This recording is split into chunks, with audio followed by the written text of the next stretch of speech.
And I know people are going to be making their way in because they got, carried away with their plans and then they had to Uber back. Maybe we received a text or two letting us know that, don't let any of the good stuff start without me. Hurry yourselves and get here. Because here's the thing. I know that we talk about spiritual equipping is optional, but April's going to be covering, who's obviously going to be delivering the message tonight, many of the most dramatic breakthroughs at First Steps to Success happen on Friday night. Do not be fooled. Do not be dismayed, because everything that our master trainers teach is based right out of the greatest book ever written, the Bible, which we'll be digging into tonight, as you guys already know. But the fact is, it sets the foundation for everything else we do. And if you look at the greatest success stories within Destiny Global, guess what all of them have in common? An absolute love of the Creator. An absolute love for helping others succeed. An absolute love for helping change lives. That is what love looks like. What does God do? He changes us. He loves us so much that He accepts us where we're at. But He loves you so much, He ain't going to leave you there. He is going to push you. He's going to put you in uncomfortable situations. You ever considered our brother Joseph? Who in their right mind would have thought the second only to Pharaoh? And guys, he was running a lot of stuff. You have to realize at that time, he's probably running most of the free world, because there was a great time of prosperity and then a time of famine. But it all started with a kid being pushed in a ditch who is egotistical and told his brothers they were going to be bowing down to him. You ever think where things are going to start? Only our Creator can have that mindset, that vision for a lifetime. That was not a day journey. That was not a 2-week journey. That was not a 10-month journey.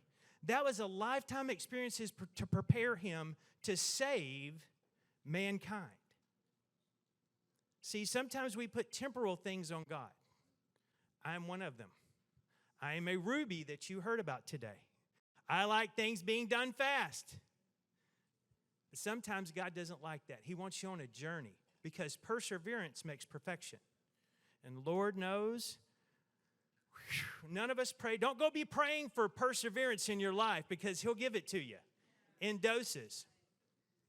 But tonight is a special night because Dr. Brown has been preparing for this, and it's been laid on her specifically. She is different in many ways. When the founder came in and asked April to take over, we weren't just one thing, it was 2 things. And she made sure that we were looking eye to eye. She said there's 2 things. You are anointed and you are appointed. Brothers and sisters, when you're anointed and appointed, there's going to be something that magnificent happens. Tonight, you're going to be challenged. You're going to be pushed. And, April loves to tell you guys that I went to seminary. But the truth is, so did she, right?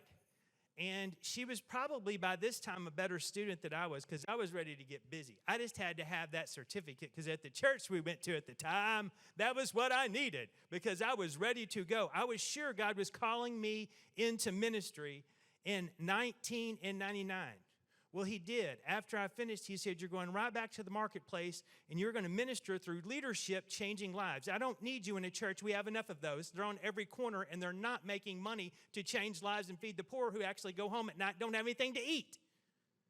Challenged me a little bit. So tonight, you're going to be challenged. You're going to be inspired. It's going to be like a Disney movie. You're going to experience every emotion tonight. Every one of them. It's going to be pulled out of you, because Dr. Brown has been preparing. She has been praying. And guys, let me tell you something. There's one thing about her. I can speak this in total truth. She absolutely loves you. She prays for you guys. Even if she doesn't know who you are yet, she prays for you. And those of you that know her, if you look around, you're going to see heads nod, because that's who she is and that's what she does.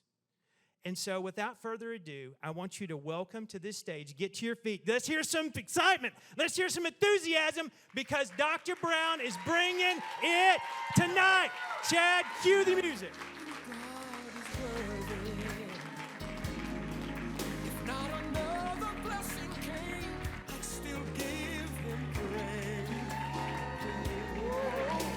Yeah.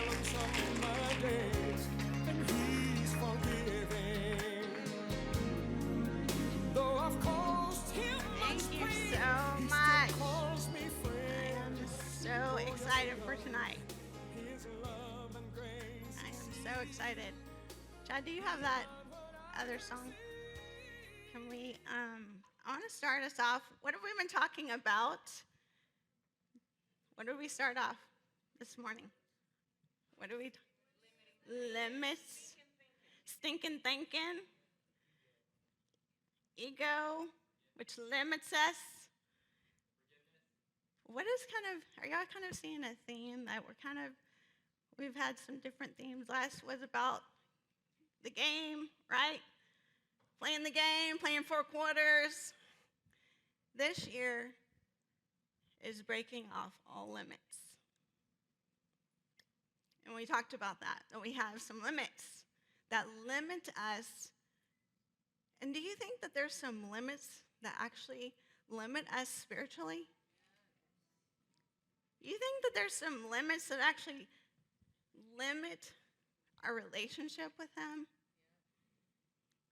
And what we can actually do and how we talk to people about Him?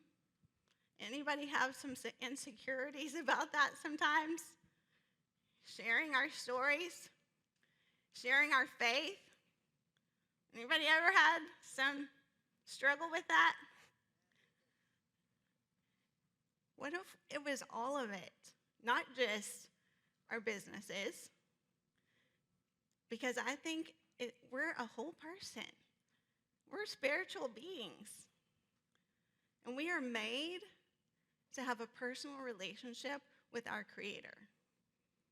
And if that relationship is limited, don't you think we're going to be limited? We're going to put limits on ourselves. We're going to talk about that. Somebody who really thought they had some limits. Okay? A character in the Bible who really thought he had some limits. And he today is the most appreciated and loved of all of the Hebrew leaders.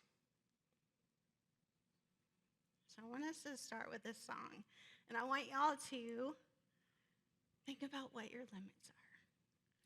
Think about what limits you have put on yourself and especially your relationship with God. And we're going to start from the very beginning of that song.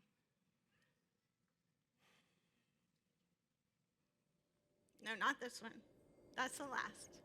That's the last one. That's for the ending. This is for the beginning. Did you tell? Oh. Beyond the limits. Okay. Well, maybe we won't have the song. Maybe that's not what we're supposed to start with. I've kind of learned this is a limit right here that we can have. We can think because something's not going our way, we start to and we panic and we freak out. Anybody ever had that? Anybody ever had something to go wrong?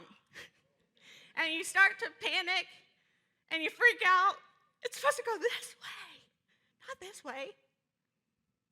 What does it say? Does it say some things work together for good? All things work together for good to those who love Him and are called according to His purpose. So we're not going to let that stop us and limit us today, okay? We're going to believe that there is another thing we're supposed to do.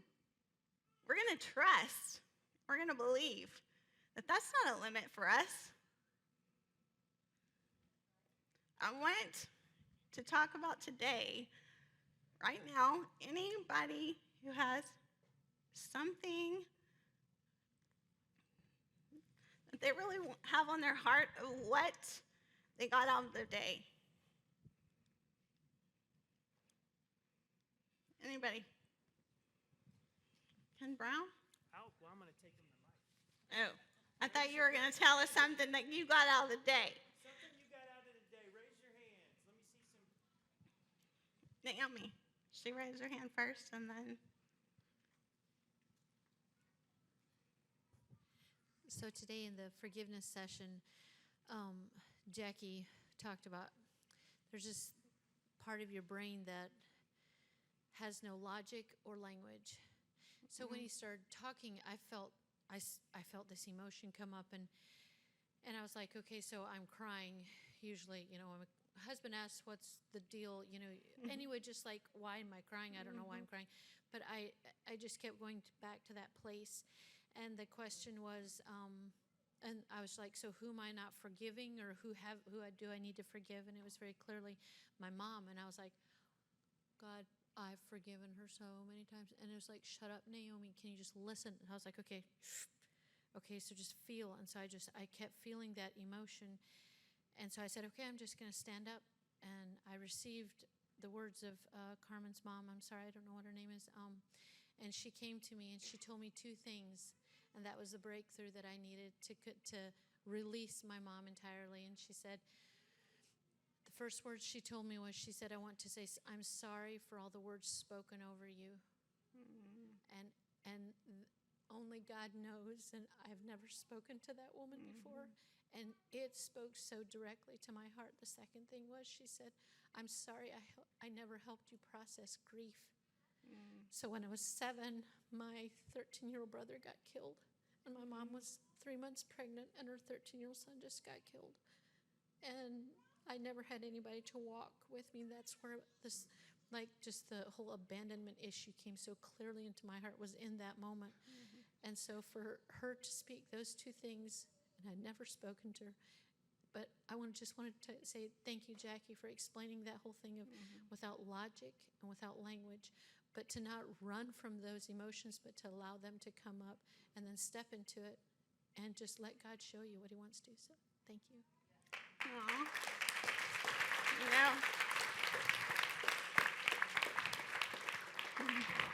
What a girl. So powerful. So powerful. I have all my life kind of been an extreme people pleaser, and I've really been working on that, but some things that happened this week and led up to today, and just with the things that happened, I need to let it go. I'm going to let it go. Yes. Letting it go. Over here, Zipporah. Okay. Then Zipporah. Okay. So what I got today was gems, and so to learn, since I'm a Sapphire Pearl, I learned to please an emerald, which is my opposite gem, is to congratulate them specifically on what they did, and also congratulating specifically and giving them a handshake and looking them in the eye instead of just hugging them randomly. So I learned that, and that's it. Thank you. That's so good. At such a young age. Is that not a powerful nugget at such a young age? Zipporah. Being through these sessions a few times, you won through all the people you're supposed to forgive. But for some reason today, it hit me hard to forgive myself for a lot of the things that I feel that I could have done a better job for, and then just being very hard and critical of myself. So looking at myself as I need to forgive myself, just as I would forgive my neighbor, my friend, my family. And so that was actually huge today for me, is to forgive myself. Wow. So good. So good. And she's only been to about 100 events.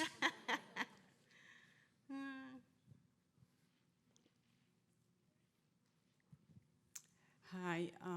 today when we were doing gems, I've been in this session many times, and every time Carmen is going over the rubies, I find myself with a lot of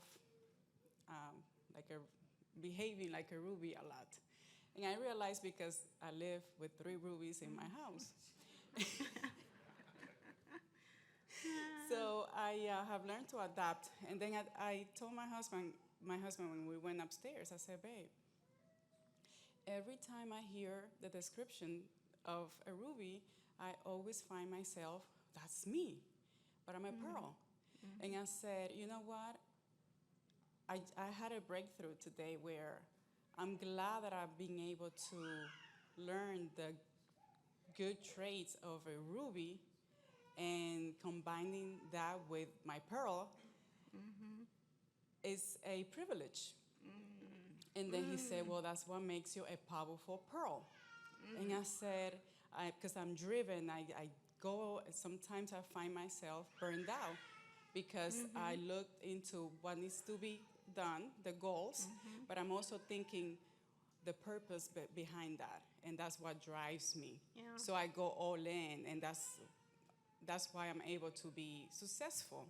So now I'm learning to embrace that and not feel shy about it, that I've been able to learn how they are and also combine that with who I am, and that's why we've been successful. So good. So good. So good. Any other hands? There was one back Yes, there. hold on. Here we go. So I was reminded of something that I was told 20 years ago, that I have been looking at something good and it's been keeping me from something great. And that I've become satisfied with the plateau of where I'm at. Wow. And so the lady who just walked in was my great thing the first time 20 years ago. Wow. So good. So powerful. Todd Cowan up here. Sorry, Todd, I had my back turned. I couldn't see your hand. I'm way back there.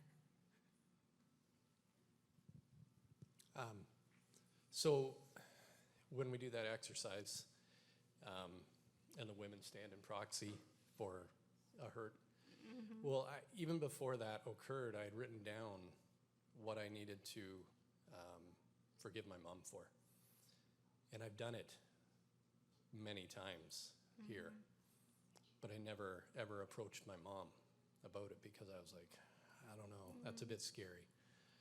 And so even though Jody stood in proxy, when at lunchtime then, I went and I left a message for my mom on Facebook because we communicate that way pretty well. And I think God took the fear away because I just left the message and I shared and I told her I forgave her and released her and so on. And I got the most beautiful message back from my mom. And she's like, you know, I kind of wondered, and I'm sorry I didn't apologize sooner. And it was just so, I should have done it 5 years ago. But maybe neither of us were ready then. Exactly. Anyways, so that was pretty Wow. awesome today.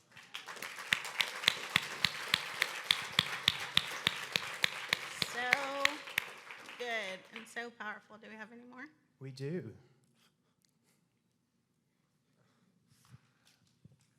Brandon Wilson from Washington, here with my wife Cassie and 13-year-old son, first time. But just want to say that I've been here, I can't even think 5 to 10 times, gone through the gems, love it every time, always get something out of it. So everybody keep coming, you'll always get something. But I'm in sales, I deal with people all the time, kind of thought I was good with people, and haven't gone to First Steps for about a year. Finally got the baby old enough and came back and just got smacked in the face with a humility smack and realized that just my own personality, other people's personality and recognizing that I need to appreciate my wife's sapphire-ness, sometimes messiness, even though I get frantic and want to scrub the house with a toothbrush and feel like I'm going insane if things aren't organized. But opposites really do attract, and she makes my life so much more wonderful and balanced. So thank you, babe. And thank you, guys. So good. So good. Melissa. We have Melissa over here. Here I come, Miss Melissa. Thank you. Something that hit me today, when Carmen was talking about the gifts that we're all born with, and the one was persistence, and something just came over me when she was talking about that, and I thought, oh my gosh, that is something I always felt that I was strong in persistence, but apparently somewhere in my past, it was something that I was told to stop being so persistent. And then that has now become a limiting belief that I didn't even know I had. So it was revealed to me today during that segment. And that was very powerful for me, because I know that knowing this now, that will help me to move forward and to conquer a fear that I was having in that area of persistence. It makes total sense now. Wow. So good.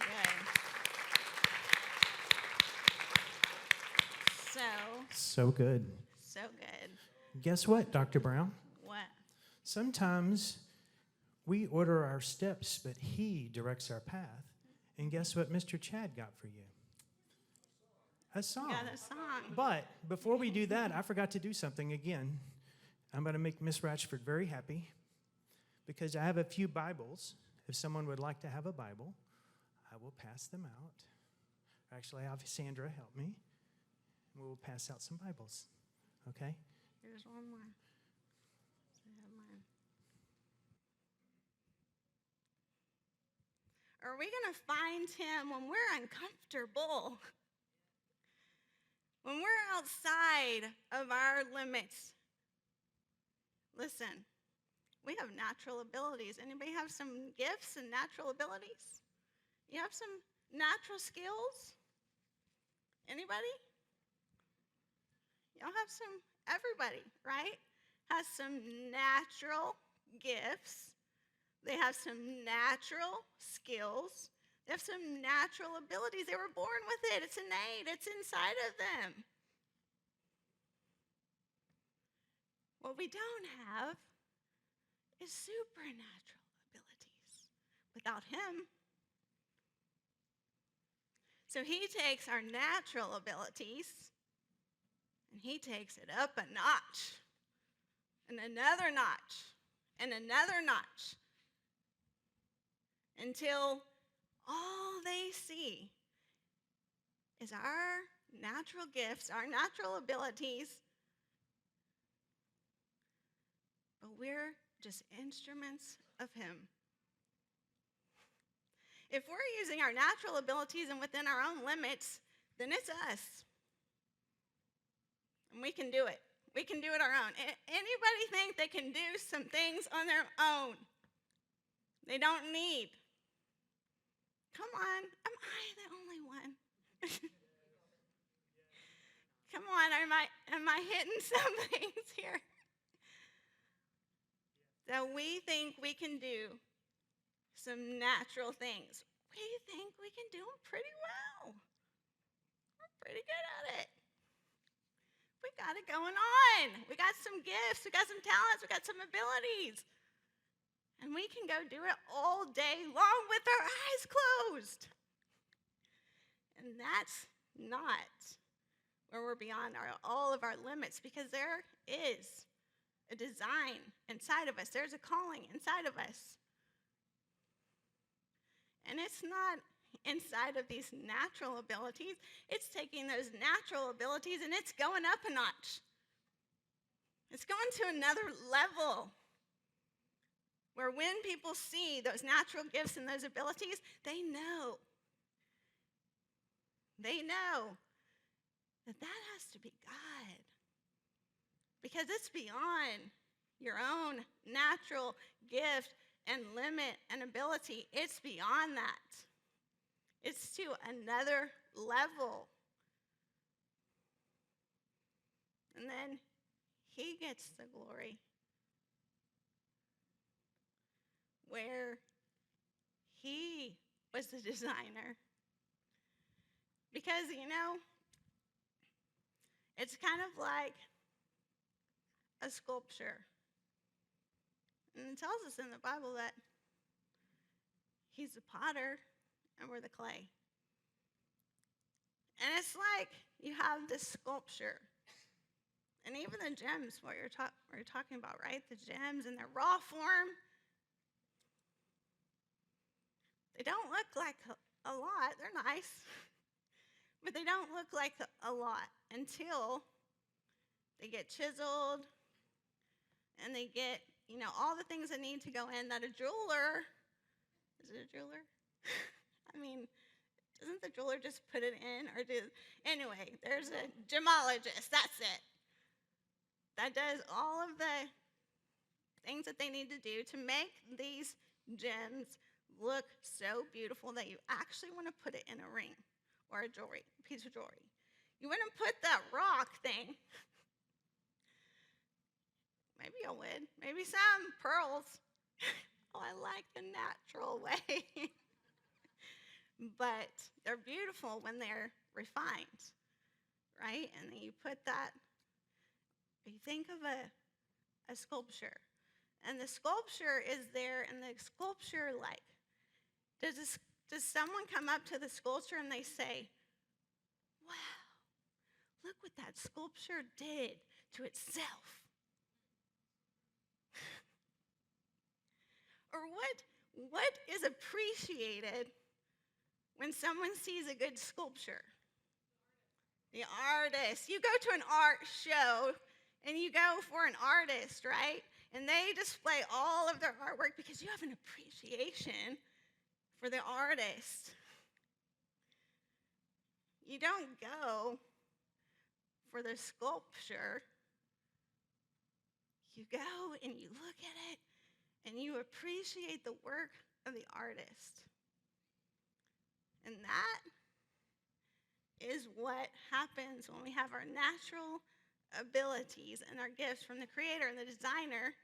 And he designed us with all of these gifts, all of these talents, all of these abilities, and we allow him to break off the limits. All of what y'all were talking about, every single story that y'all were sharing about what you got out of day one was about your limits. Unforgiveness, is that a limit? That is a limit that we put on ourselves when we're walking in unforgiveness. What is happening? What are we thinking about? What are we doing? How are we acting? Bitter, angry. There's fear. That's our limit. Is that limiting when you're trying to work with people? And sometimes it's not even just about that person. We can have one person that has hurt us, and then we treat everyone, maybe it's the same gym. We treat every gym like that because that gym hurt us. And we encounter them and we're like, oh, I know this. I know what I'm going to be dealing with this. We prejudge. They haven't even done anything to us. We don't even know that person. And we're judging them because of their gym. Is that a limit when we're working with different gyms? Or it might be another gender. Okay? This one person that was this gender hurt me. And so now, what do we do with when we encounter that same gender?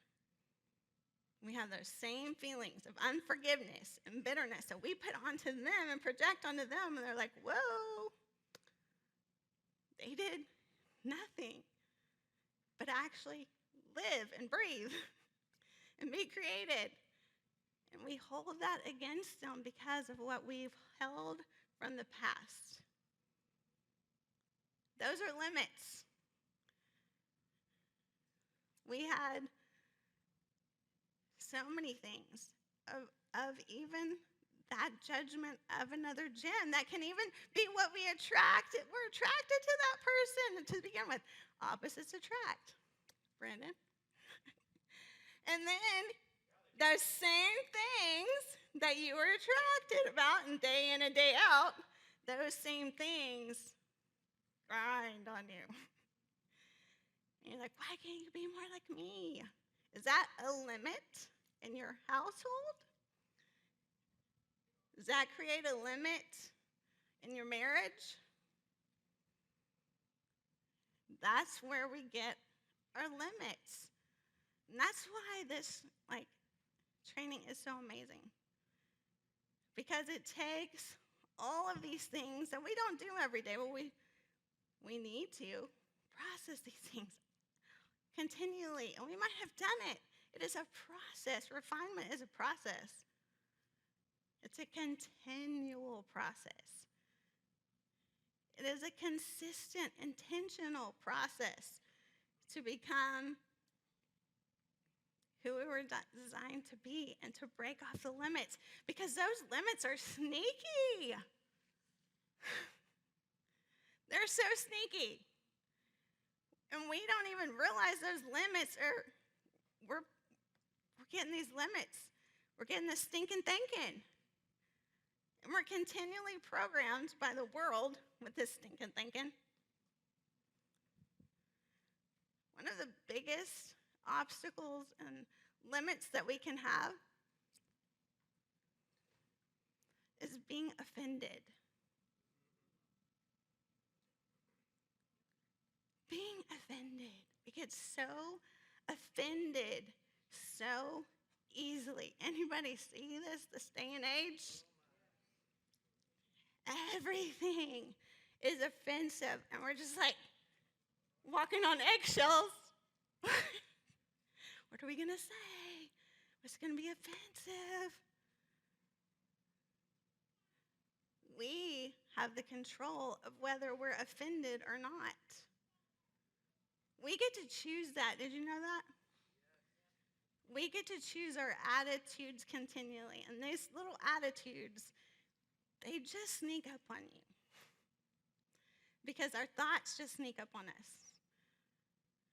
Just as we go day in and day out, I don't know why they did that. Why did they do that? I'm so offended. Right? These things just continue to build up.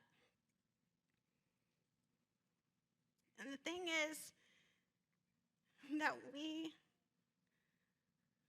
in the church can be the worst. The church can be the worst. Let me tell you, religion, it is a limit. It puts on us in a box, and it sets us in, it puts so many limits on us because we automatically are judging ourselves and judging others continually. And so offended when it's not even a sin. And we put all these man-made rules, commandments. We have 10 commandments. But no, a lot of religions add the 11th commandment, and the 12th commandment, and the 14th commandment, 13th, 15th, 16th commandment. You ever heard some more thou shalt nots? Thou shalt not drink. Thou shalt not curse. Thou shalt not, all of these. Thou shalt nots. And then we take those on and we take those as our limits when we were made to go beyond the limits. And we're going to talk about someone who did this. Someone who, well, who broke off the limits. We're going to learn from someone who broke off the limits. Listen, this is the greatest success book ever written. No matter what your background is, no matter what your background is, you can go to the places that there was history there. Like these places you can go and you can study these things and see them and go to these places. One of my limits was that I actually believed that I could never go to Israel. That was not a thing that I could do. And I had to trace that back to where did that come from? And it was actually in our church. We had our pastor would lead a group to Israel like every year. I was raised by a single mom. And so as you can imagine, 4 kids, single mom, that was not something that was thought that could happen. I had limited thinking because from passed down to me, because my grandfather, my uncle, my mom, they all worked. Y'all heard about Bucky, like Bucky Nuggets, and that was the guy in Lake Jackson, Texas. That's where I'm originally from. And in that town, it was a very small town, and basically everybody worked for Dow Chemical. If you lived in Lake Jackson, Texas, Freeport, Clute area, you worked for Dow Chemical. And my grandfather, my uncle, and my mom all worked for Dow Chemical. And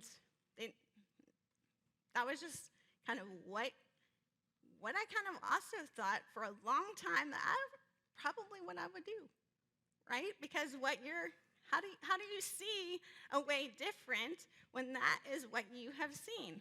And they worked for till their retirement in Dow Chemical. They worked every day and they never traveled. Because it was, you work and then you retire, and then maybe down the road sometime you can travel. That was what I was raised in. That was the mindset that I was raised in.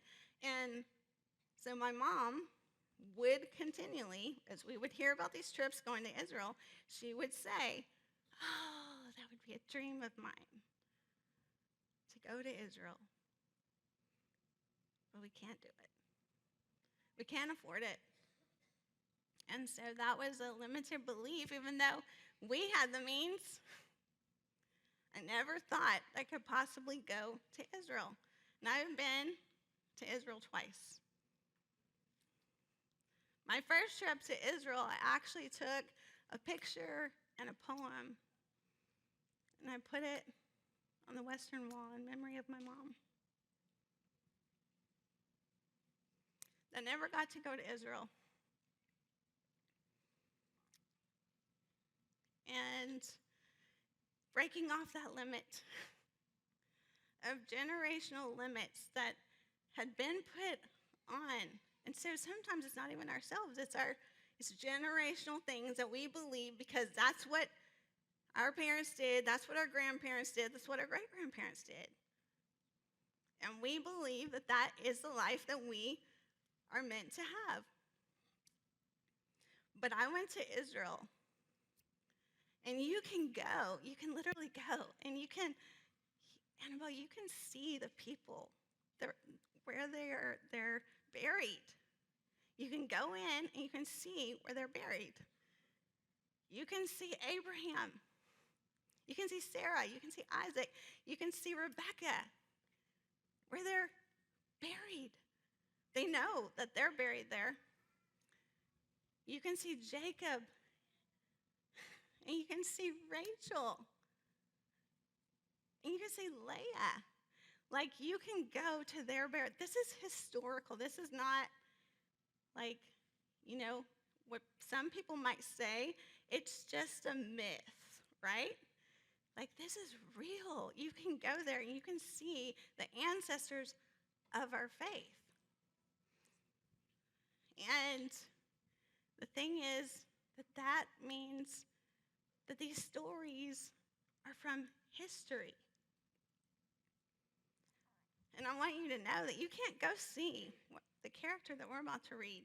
You can't go see his gravesite, which the Bible says you wouldn't be able to, where he is buried, because God knew he was the greatest leader of the Hebrews. And God knew that they would go and they would worship him. It would be like Mecca, that they would go. Is that what it's called in Islam? Where it would be the Christian and the pilgrimage of all of the Jews to go to see this gravesite for Moses. But we know the place, and we know where it is, but you still cannot go to see. And this is what has really hit me with this, is that sometimes we can put people up on pedestals when they're just meant to be examples. And listen, nobody can ever fall off of a pedestal that you never put them on. No human being should ever be put on a pedestal, including the greatest leader of the Jewish faith. Led them out of slavery. For hundreds of years, they were enslaved. Yet God said, no, don't put man on a pedestal because he will fall off every time. And Moses made some mistakes. Did Moses make some mistakes? He made some mistakes. So many mistakes that he didn't even get to go into the promised land. Even though he led them out of Egypt, he did not get to go personally to the promised land. He got to see it, but not to go there. So we can't put man on a pedestal because they will fall off. Anybody that you just, man, you wanted to be like them. You just thought they were so great. Everything they did was just so great. And then they did something to you, or they did something where you're like, that wasn't very good. That wasn't very nice. Anybody ever had that? And they just fell off that pedestal. Head first. That's why we are never to put man on a pedestal. And our society is, we do this, right? We're about to have a big game. Oh no, I'm about to go there. And y'all know I love football, right? Like, I'm not digging on sports, but do we put some of these sports figures up on these pedestals and make them almost even godlike? How about entertainment? Do we take these people who are flawed and we put them up on a pedestal because they can sing? I can sing.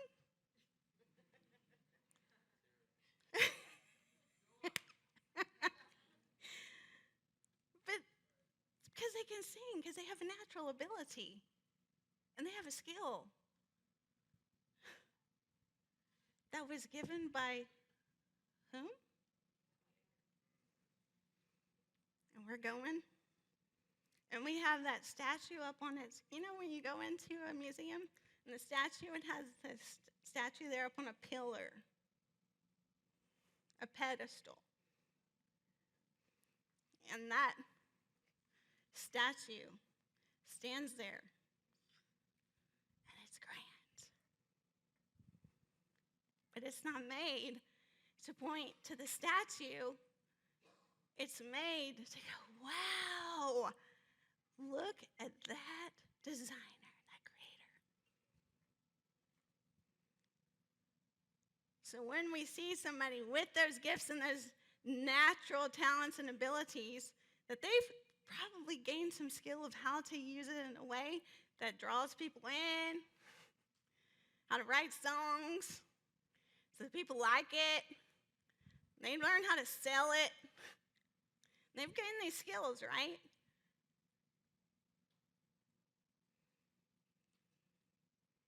Let me tell you something. I'm even going to come off of this because I am level ground with you. If we had a cross here, only He is high and lifted up. The Creator is high and lifted up, and we are all on level ground. And y'all have gotten some results, and that's so exciting. Some of y'all have paid off some debt, and we have your stories, and it's like, yes, that's so exciting. Some of y'all have made a lot of money. You've gotten skill, and that's awesome. You have taken your natural gifts and talents and abilities, and you have used them to make money. But we're all just level ground here. He's exalted and lifted up. Because our skill in His hands should be just pointing to Him. And that's what happens here with Moses. Y'all know the story of Moses, right? It's kind of a tragic tale that they were going to be killed, right? All the babies were going to be killed. And his mom was trying to think of how can she save this child? Makes a basket, puts him in the river, floats on the river, found by Pharaoh's daughter. Pharaoh's daughter says, the sister is there, Miriam, takes the child, says, hey, take to the mom, let her wean him off until he's ready to come and live in Pharaoh's home. Okay? And so then we start to read in Exodus, if y'all have your Bibles, in Exodus 2, what starts happening to Moses? Moses is raised, okay, in Pharaoh's home. In verse 10, it says, and the child grew, and she brought him to Pharaoh's daughter, and he became her son. And she called his name Moshe. I'm going to read from the Scriptures Bible. This gives as much of the Hebrew. Like it still keeps a lot of the Hebrew, like terms and words, including the name of God, which is Yahweh. Different people say it different ways. Yahweh, Yahweh, but and it also says Elohim. So Yahweh is like literally the name of God. His name is not God. Like you have a name. Each of us have a name. Do we like to be called by our name? Anybody? Do you like to? Maybe I should just say, hey man, hey man. Hey girl, hey man. Or do you want me to call you by your name? So this Bible actually has the original name of God in Hebrew, Yahweh, but also has his title, which is Elohim. Okay, so when you hear that, it's just basically his title, Elohim, and Yahweh is a name. But it also has the original Hebrew names of the people. So Moses' name was Moshe. And, and she called him Moshe, saying, because I have drawn him out of the water. And in those days it came to be when Moshe was grown that he went out to his brothers and looked at their burdens. Okay, who's he talking about here? Of the brothers. Is this Pharaoh? No, he was raised right? For probably about 3 years at least, until he went, because that's how long they nursed, and then weaned off and went back to, and then went to live in Pharaoh's house. So he is known that he was of the Hebrews, right? So he's calling them, he's calling them brothers. He sees their burdens, okay? He's looking at their burdens. What were they? They were slaves. Okay, they were slaves. And so he's looked at their burdens, and he saw an Egyptian, a Mitzrite, striking a Hebrew, one of his brothers. So here they are, slaves, they're working, and Moses sees that they're being mistreated. And so they're beating him. His brother, they're beating. And he sees the burden of his people. And so he turned his way this way and that way. Why was he turning this way and that way? What do you do? You're looking. Is anybody looking?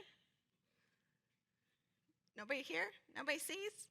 So he turned this way and that way. And when he saw no one, what did he do? He struck the Egyptian, the Mitzrite, and hid him in the sand. He buried him.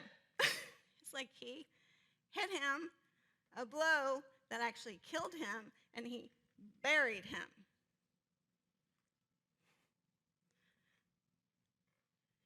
Is this a strong reaction? That's a pretty strong reaction? Oh, okay, just checking. And he went out the second day and saw 2 Hebrew men fighting. Okay, so these are Hebrew men, 2 Hebrew men. Okay? And they're fighting. And he said to the one who did the wrong, "Why do you strike your neighbor?" So, the Hebrews are acting up. And he goes to try to, why do you strike your neighbor? He's trying to, break it up, right? And he said, "Who made you a head?" This is what the guy who he's just staving. Okay? And he said, or maybe it's the guy he's accusing, "Why do you strike your neighbor?" Okay, and he said, "Who made you a head and a judge over us? Do you intend to kill me as you killed the Mitzrite?" Uh-oh. But I looked both ways. I thought nobody saw me. Now he's been found out.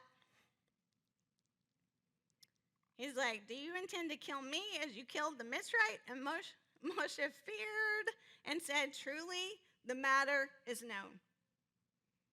It's not hidden that he killed an Egyptian. And guess who heard about it? Pharaoh heard of this matter, and he sought to kill Moshe. Uh-oh. But Moshe fled from the face of Pharaoh and dwelt in the land of Midian. And he sat down by a well. And the priest of Midian had 7 daughters. And they came and drew water, and they filled the troughs to water their father's flock. But the shepherds came and drove them away. Then Moshe stood up and came to their rescue and watered their flock. But they came to Reuel, their father, and he said, "How is it that you have come so soon today?" And they said, "A Mitzrayite rescued us from the hand of the shepherds, and he also drew enough water for us and watered the flock." And so what happens here? He meets these people. He rescues them.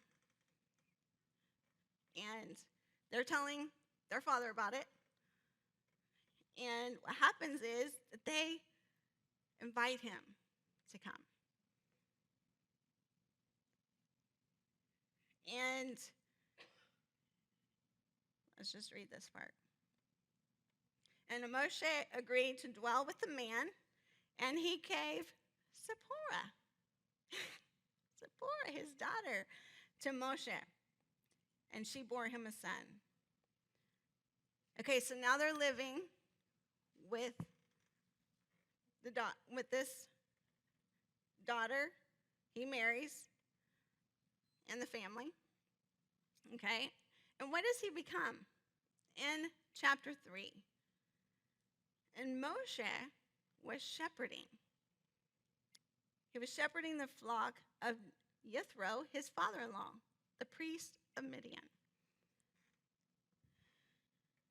And he's sitting here shepherding, and he shepherds for 40 years. 40 years he shepherds. Now, a lot of y'all would probably not think that this is like some leadership training. Would y'all tend to think that 40 years in the desert shepherding is some leadership training? No, probably wouldn't, would we? But have y'all noticed that most of the forefathers were shepherds? Have y'all ever noticed that? And when we were first in Israel, we kept seeing shepherds or sheep everywhere. Everywhere we went. And so what we think here of like sheep is not what's over there, okay? Because let me tell you, every single time, there were no boundaries. There's no fences, there's no nothing. They just go where they want, and they lead the flocks. And every time we saw sheep, everywhere, literally, we come out from what I just told y'all, the tombs of the forefathers, Abraham and Sarah, all of them, I just told y'all that. We come out from that place where we just saw all of that, and behind our bus, Sora was there, and she'll verify, there were sheep on a little patch of grass, like a teeny tiny little patch of grass, of green grass, and what was there with the sheep? A shepherd was leading these sheep. And they always have the staff, right? And they always had the staff, and the staff has a hook on it. And the staff, when there's two things that happen. There's a rod and there's actually a staff. And the rod is to keep the enemies away, for protection. But the staff has a hook on it, and it's to guide the sheep back to the shepherd. And so that wherever they went, they would be protected. They would be provided for. He would lead them to the green pastures. He would restore their being, right? And they were constantly being protected. And those sheep can be stubborn. Like, those sheep want to go off.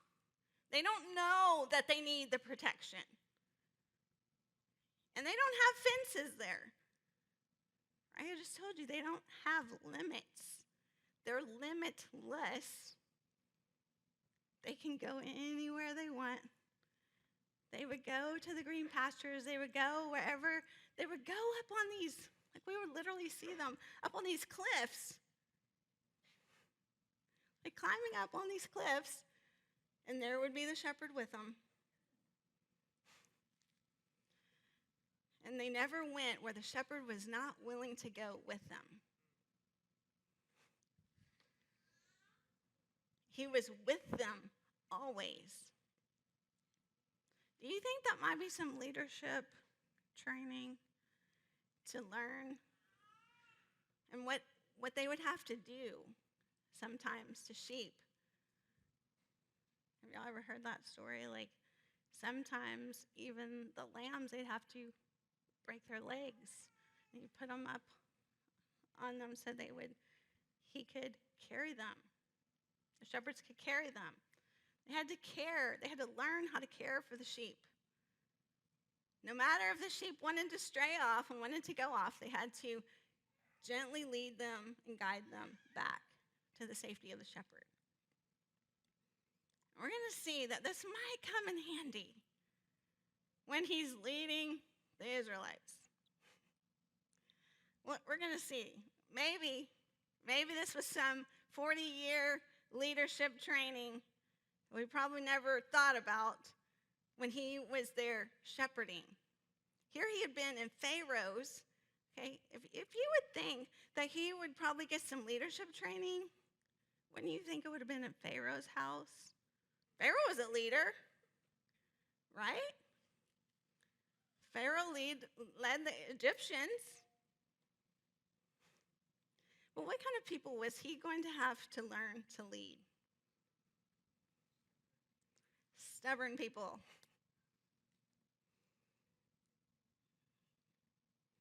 And what had they been for hundreds of years? Slaves. They had a mindset of slavery. And just because you leave the place where you were enslaved, does that mean your mind leaves the place where you were enslaved? They still had the limits, as if they were still in Egypt. And so he may have had to learn some things. And maybe he was out there for 40 years, and maybe God was teaching him some things as he saw the sheep. And he saw their stubbornness and how they didn't want to listen to the shepherd. They didn't want to stay with the shepherd.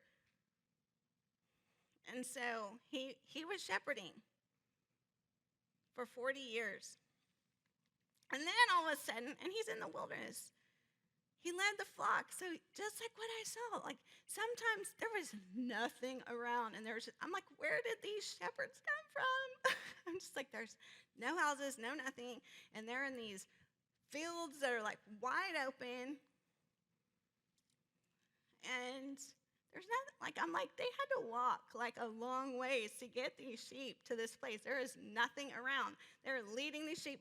And so he's in the wilderness, and he led the flock to the back of the wilderness, and he came to Horeb, the mountain of Elohim. And the messenger of Yahweh appeared to him in a flame of fire from the midst of a bush. So this bush in the wilderness is on fire. And he looked and he saw the bush burning with fire, and the bush was not consumed.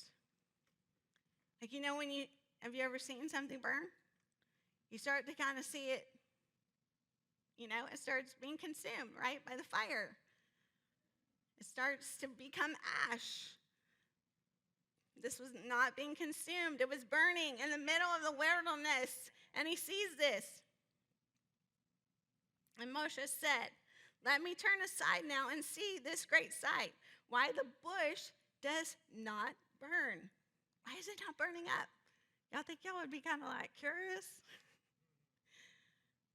And Yahweh saw that he turned aside to see, and Elohim called to him from the midst of the bush and said, "Moshe, Moshe." Moses. And he said, "Here I am." And he said, "Do not come near here. Take your sandals off your feet, for the place on which you are standing is set apart ground." And he said, "I am the Elohim of your father, the Elohim of Abraham, the Elohim of Ishak, and the Elohim of Jacob, Isaac." And Moshe hid his face, for he was afraid to look at Elohim. And Yahweh said, "I have indeed seen the oppression of my people who are in Mizraim, who are in Egypt, and have heard their cry because of their slave drivers, for I know their sorrows." Now, for hundreds of years, the Israelites have been crying out. At this time, they're Hebrew. They haven't even been in the promised land. So they're crying out for hundreds of years. Do you think they're probably losing some hope? How many times do we pray and expect a prayer to be answered immediately? Every time, right?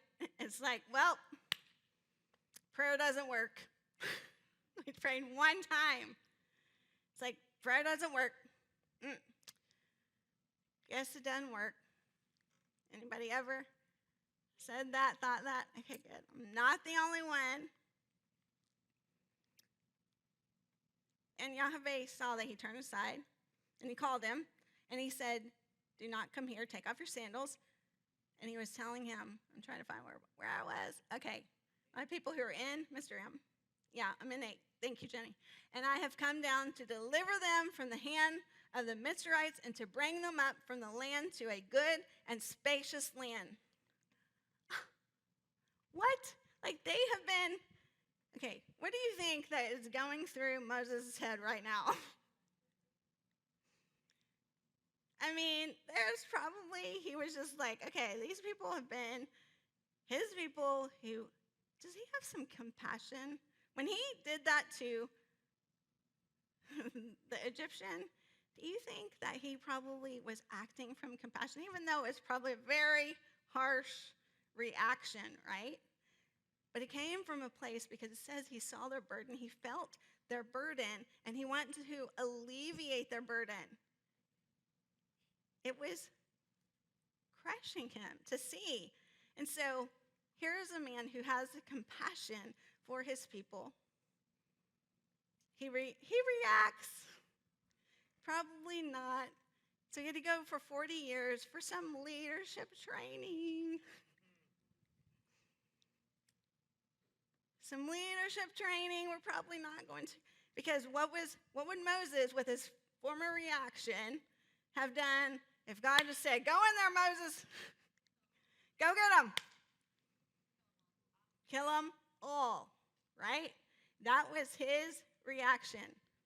And so he had to go into the wilderness for 40 years to get some leadership training that this, okay, Moses, this is not how we're going to react, okay? We got to learn how we're going to respond in this situation. Even though you have this compassion, even though you are fired up, even though I love your passion and that you love these people, it's not how we're going to do it, okay? And so he had to learn. And he's sitting here telling him that he is going to take them from Egypt to a spacious land, to a land flowing with milk and honey, to the place of the Canaanites and the Hittites and the Amorites and the Perizzites. What else? The Mosquitobites. That's what Ken says. And the Hivites and the Jebusites. And now, see, the cry of the children of Israel has come to me. Moses is hearing, like, okay, for like hundreds of years, okay, like the people have prayed, like the guy was beating the other guy, and you were doing nothing. What were you doing? Don't you think you were probably thinking, what were you doing those couple hundred years? That they were enslaved? Now you're telling me all of a sudden you've heard their prayers? You've heard their prayers all of a sudden, and now we're going, you want to go rescue these people? Let's think about this. Would you trust that? Like if it didn't even happen within a day, we're like, no, I'm not believing that. I see that when it happened. I believe it when I see it. And now, see, the cry of the children of Israel has come to me. And I have also seen the oppression with which the Mitzrites oppressed them. Here's when I was reading this. Here's what I envisioned. Because I was confused too. I was like, hundreds of years, they have prayed and cried out to you. and you have not heard their prayers. Anybody ever cried out to God over and over and over again and have not heard or not seen him hear your prayers? So when I was like, okay, God, like, how could you, after hundreds of years, be saying to Moses that you've heard their cry? Their cry has come to me. And I'm just like, how does this work? And I was like, poo, think. Like, how does this work?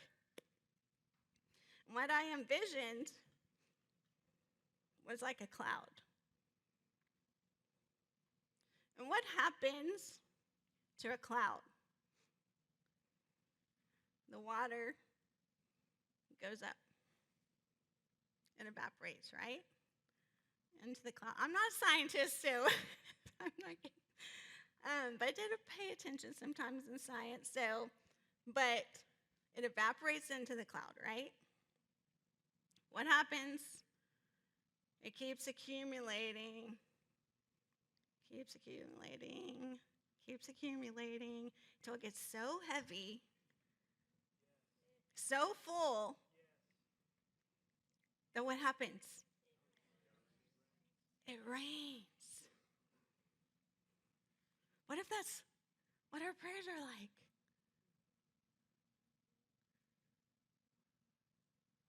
What if it's like clouds? And he's just accumulating our prayers and the power of those prayers. And he is just saving them. He's like, okay, just wait. Just wait. It's getting heavy. I'm keeping them. And then he just releases. Hold my coffee while I go save these people. They're my people. They're not Pharaoh's people. They're my people. Isn't that a beautiful picture? Doesn't that just change and shift in our hearts and our minds where we don't cry out to God, why are you not listening to me? Instead, we say, God, I know that you hear my prayers. I know that you hear my prayers. I know that your ways are so much higher than my ways, and your thoughts are so much higher than my thoughts. As high as the heavens are above the earth are your ways and your thoughts above mine, and you have plans. I don't know them yet, but I know they're building. I know they're building for me. They're building for me, and they're just going to flood when you're ready. When you know I'm ready. Because were those people ready? Was Moses ready yet? He was not just preparing the people, he was preparing their leader. At the right time, at the right place, the right one that was saved. Think of all the babies that were killed. But Moses was saved. Not only saved, but raised as a Hebrew for the first 3 years of his life, and then taken in, who knows better? Who knows better? And then that compassion, he's seeing his brothers abused over and over and over again until it just rises up and he just reacts. And so he had to go for 40 years into God's leadership training. You're going to learn about some sheep, Moses. You're going to learn about some stubborn sheep that don't want to listen to you, Moses. For the 40 years that you've been here, they're going to 40 years test you. They're going to be stiff-necked. They're not going to want to listen to you. but you care for them anyway. You keep caring for them anyway. You keep protecting them anyway. You keep leading them anyway, even though they're stupid sheep. They're stupid sheep, and they don't want to follow you, and they don't want to listen to you. They don't want to listen to your voice. But they've been enslaved for hundreds of years. And he had enough of that compassion inside of him and that leadership development in him to know no matter when they're stubborn, when they're stiff-necked, you're going to care for them anyway. And you're going to follow my way, Moses. You're going to respond my way, Moses, not react. Where you're trying to hide what you've done, you're going to do it out in the open, Moses. And you're going to bring power, Moses. And I'm going to lead you the whole entire way. But what does Moses begin to do? Because Moses had some things he had to deal with. He had some limits. One of his biggest limits was that he stuttered. Anybody had some of those things that how am I going to lead these people? How am I going to talk to these people? How am I going to do that with my insufficiency? But God was not looking at his natural speaking ability. He was looking at his obedience. He was looking at Moses, you're just the right person. Look what your experience, look what your life experience has led you to this moment, to this training, to be the leader that I have called you to be.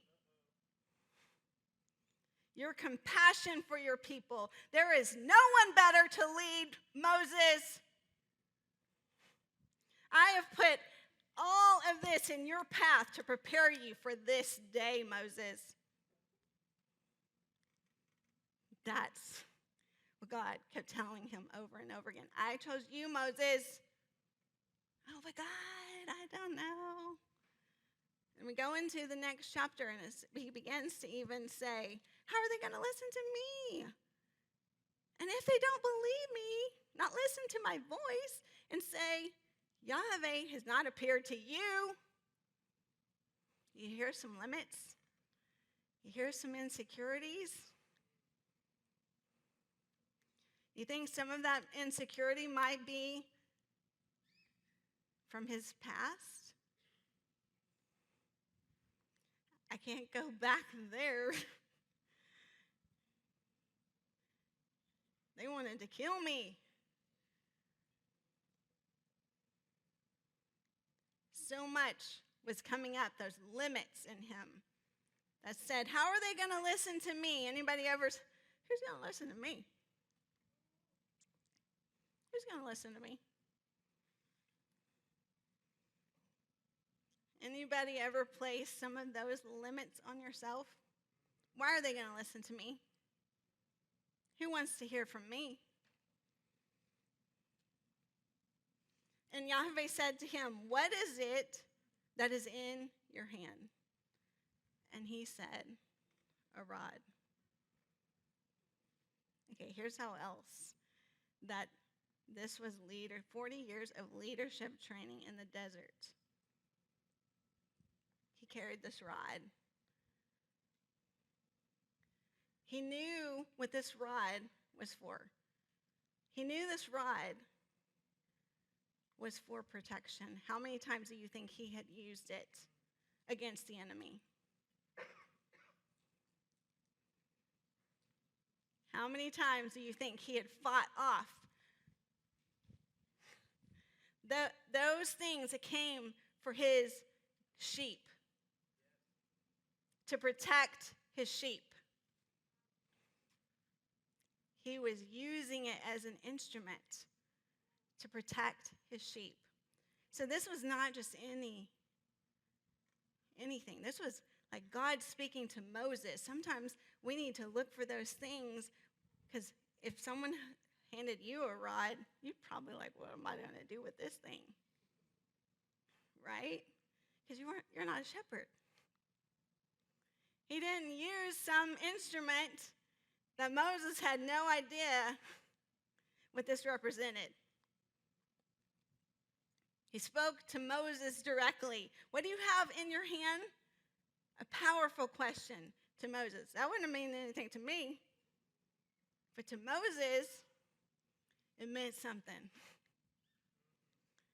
He was picturing all of the things, because we have representation of things, right? When we see something, there's a representation to it from our past experiences. We might see something, and it just triggers a memory in us, and we can begin to visualize what we've done with that rod. I fought off enemies. What kind of enemies do you think he fought off to protect his sheep? What do shepherds have to protect from? Wolves? Are wolves scary? Wolves are scary. Would you be scared if you saw a wolf? We'd be scared, right? What else? Bears. Lions. I feel like we're lions and tigers and bears. Oh my. Tigers. Coyotes are a good one. We hear those in the country. We hear coyotes howling. See, listen, these are things we don't even think about, right? There's one of the most dangerous animals we don't even think about. Hyenas. Snakes. That's a good one, because what we're about to talk about, gators. I don't know about Israel gators, but crocodile. They do have in Israel crocodiles. Oh yeah, okay, Nile River, because he's going. Yeah, he is. He's going there. People. Yeah, people want to get his sheep, right? He had to fight off people. Who else? Or what else? I heard something else. Those are scary things. If you encounter those things, will you be scared? We all agree we'd be scared. But Moses had to learn, because he cared for his sheep. Instead of being, if he was by himself, he'd probably be like, he'd run off, right? But with his sheep, protecting his sheep, it's his job. He has to protect the sheep. And he has his rod. And he's going to protect his sheep at all costs. And he's fought off some mean animals. So don't you think these things are stirring up in him as God is asking him this question? What do you have in your hand there, Moses?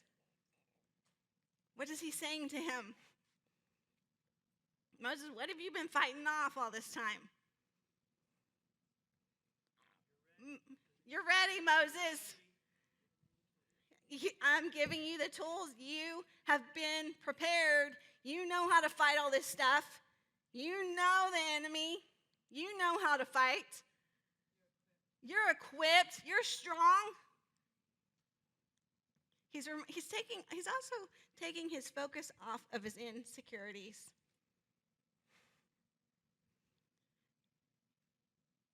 God's pretty smart like that, right?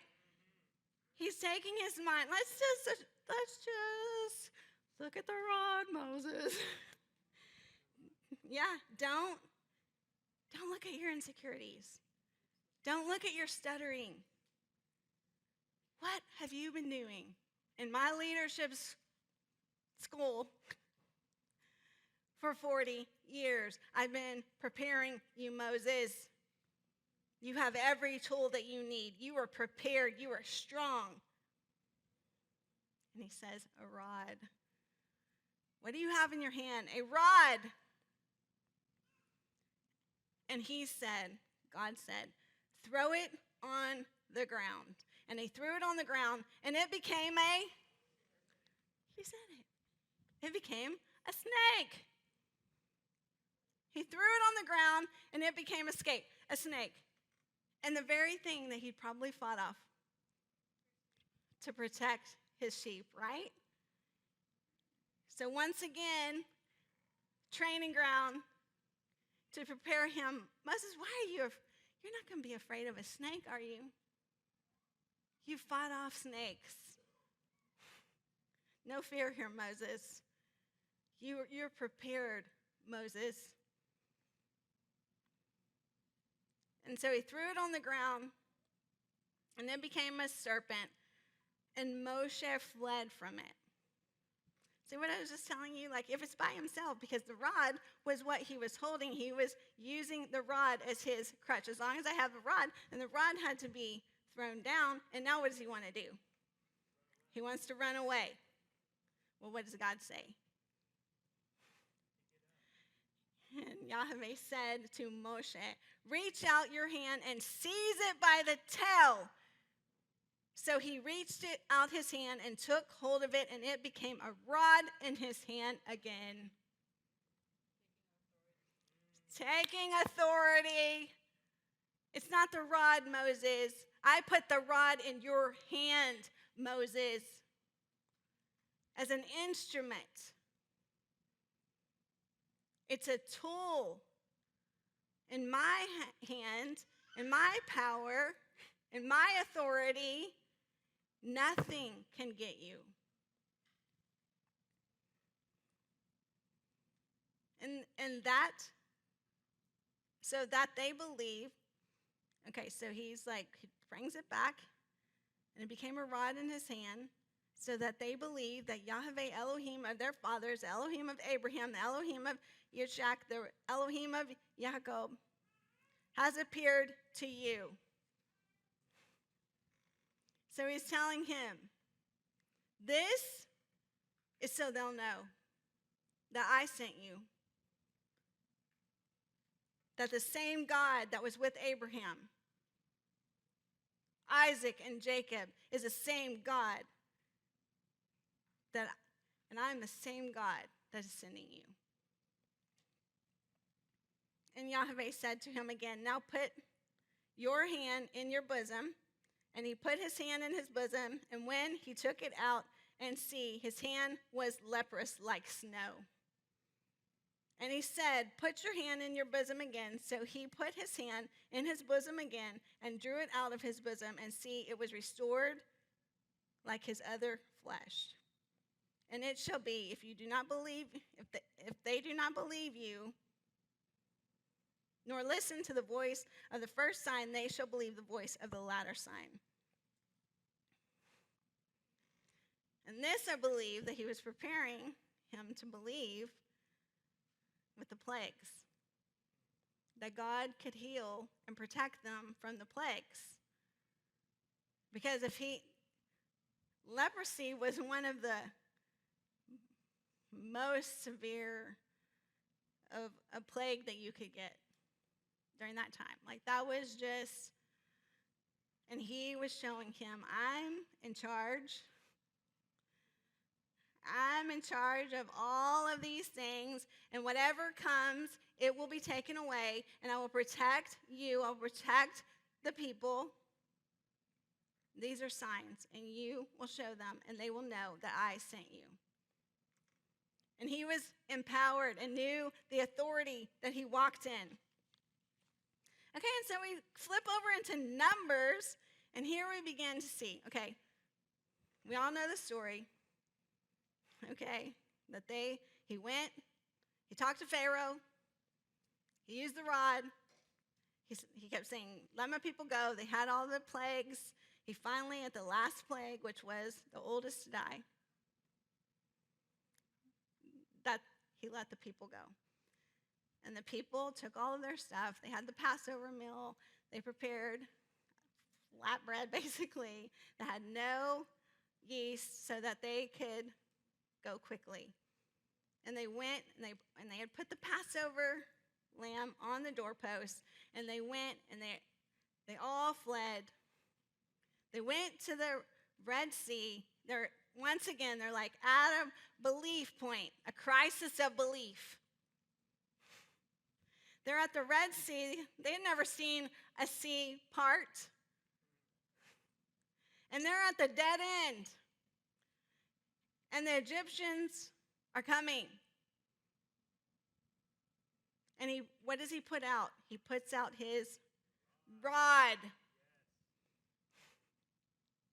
And the sea parts, and they walk on dry land, and the Egyptians come, and the seas fold into them, and they drowned. I mean, at this point, don't you kind of believe that we think in our heads, right, that they would believe, okay, this is for real. This is for real. This is God. This is like, we believe in. But they had some other rough patches. Let's just say that. When there was no food, they were complaining. They were complaining when there was no water. They were just complaining. And we oftentimes can judge that. But how many things do we actually not look for that God has done in our life and not see that he has performed miracle after miracle after miracle in our life, and we complain? We live today in one of the richest countries in the world. And we complain. We complain about the economy. Still to this day, it's one of the best economies in the world, and we complain about the economy. We complain about our job. We complain about our car. We complain about this. We complain we don't have this. Now, I'm not saying to reach for more. But while we're reaching for more, believing for more, let's be grateful for what we have. Let's say, thank you, God, for what I have right now, right here, today. And I'm going to keep doing more and keep reaching new levels, because I know you can take my natural abilities and you can do supernatural things. So I'm going to keep working to become better. I'm not going to stay, and I'm going to remove my limits. But I'm going to be grateful the whole entire time for what I have and where I am and where I'm going. Because what was ahead of them? The promised land. And they still wanted to go back to Egypt because they had slave mentality. They worked themselves to the bone, but they said, well, at least we had food there. They had no freedom. They're like, at least we had some food, and they gave us water. You just brought us out here to die. They complained. And then Moses has become a leader. He has led his people, and believe me, not perfectly. Nothing about what he has done is perfect. And in the Hebrew, there are different meanings for different words. Like sometimes we just have words and we have one meaning, just like love. There's one. We can love ice cream in 1 second as much as we love our husband or wife. I just love ice cream. See? We love it. Is there a different love with ice cream than there is with our spouse? But we just have one word. We just have one word. But in the Hebrew, there's different words for love. There's also different meanings or different words for different things. And one of those is this word perfection. And it certainly doesn't mean the Western version, when we see it in our Bible, it does not mean the Western version of perfection. What's the Western version of perfection? No mistakes. Never make mistakes. No failures. That's perfection.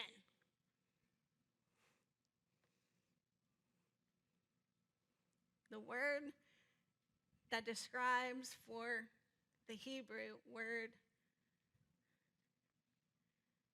is humble, humility.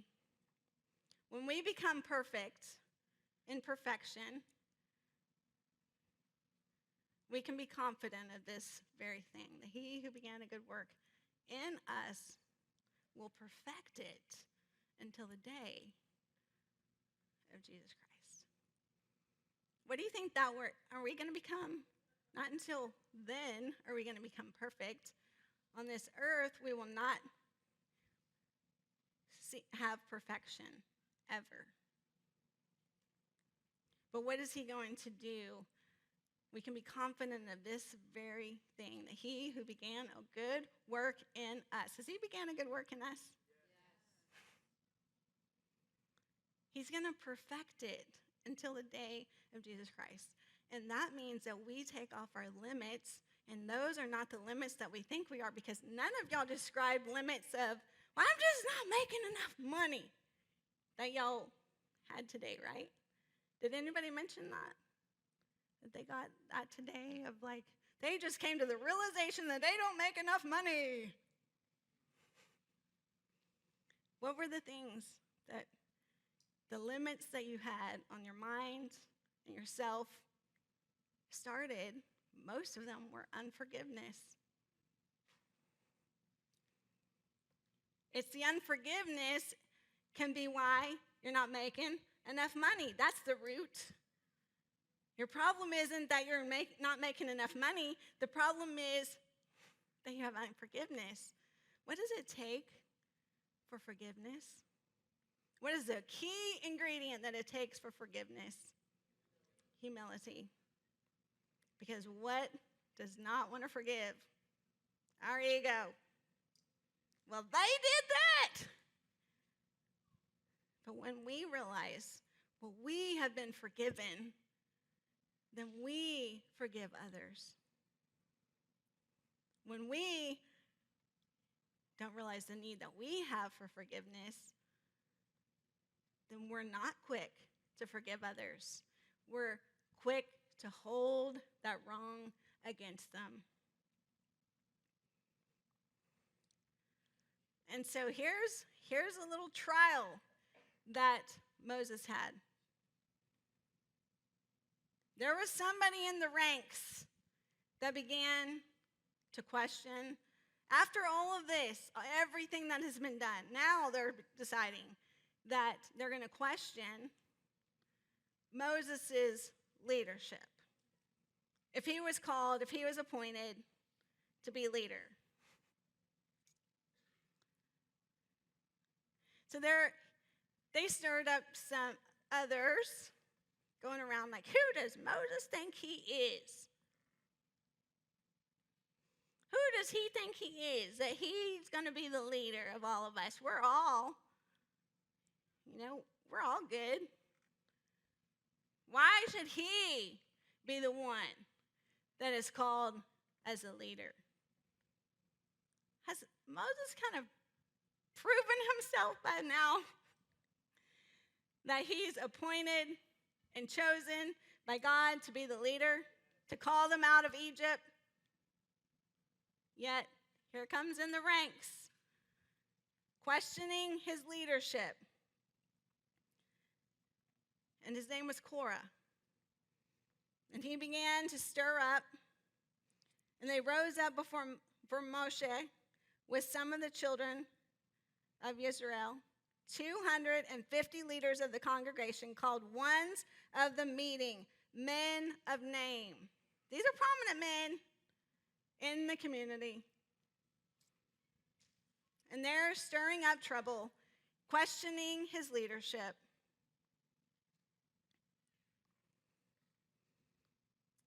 And they assembled against Moshe and against Aaron, and said to them, enough of you, for all the congregation is set apart. All of us, we're all set apart. You're not set apart as a leader. Who do you think you are? What might be in the heart? Jealous, pride, envy.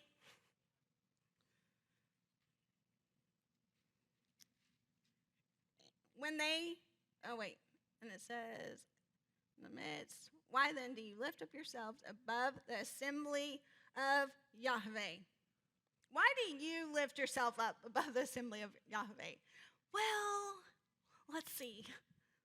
I was in the desert, and there was a burning bush, and it wasn't consumed, and God talked to me. Right? Like, there's been some confirmation after confirmation that this is the leader. He was called by God to lead. And when Moses heard, he fell on his face. Is that how we would respond? Is that the same reaction that he had in Egypt?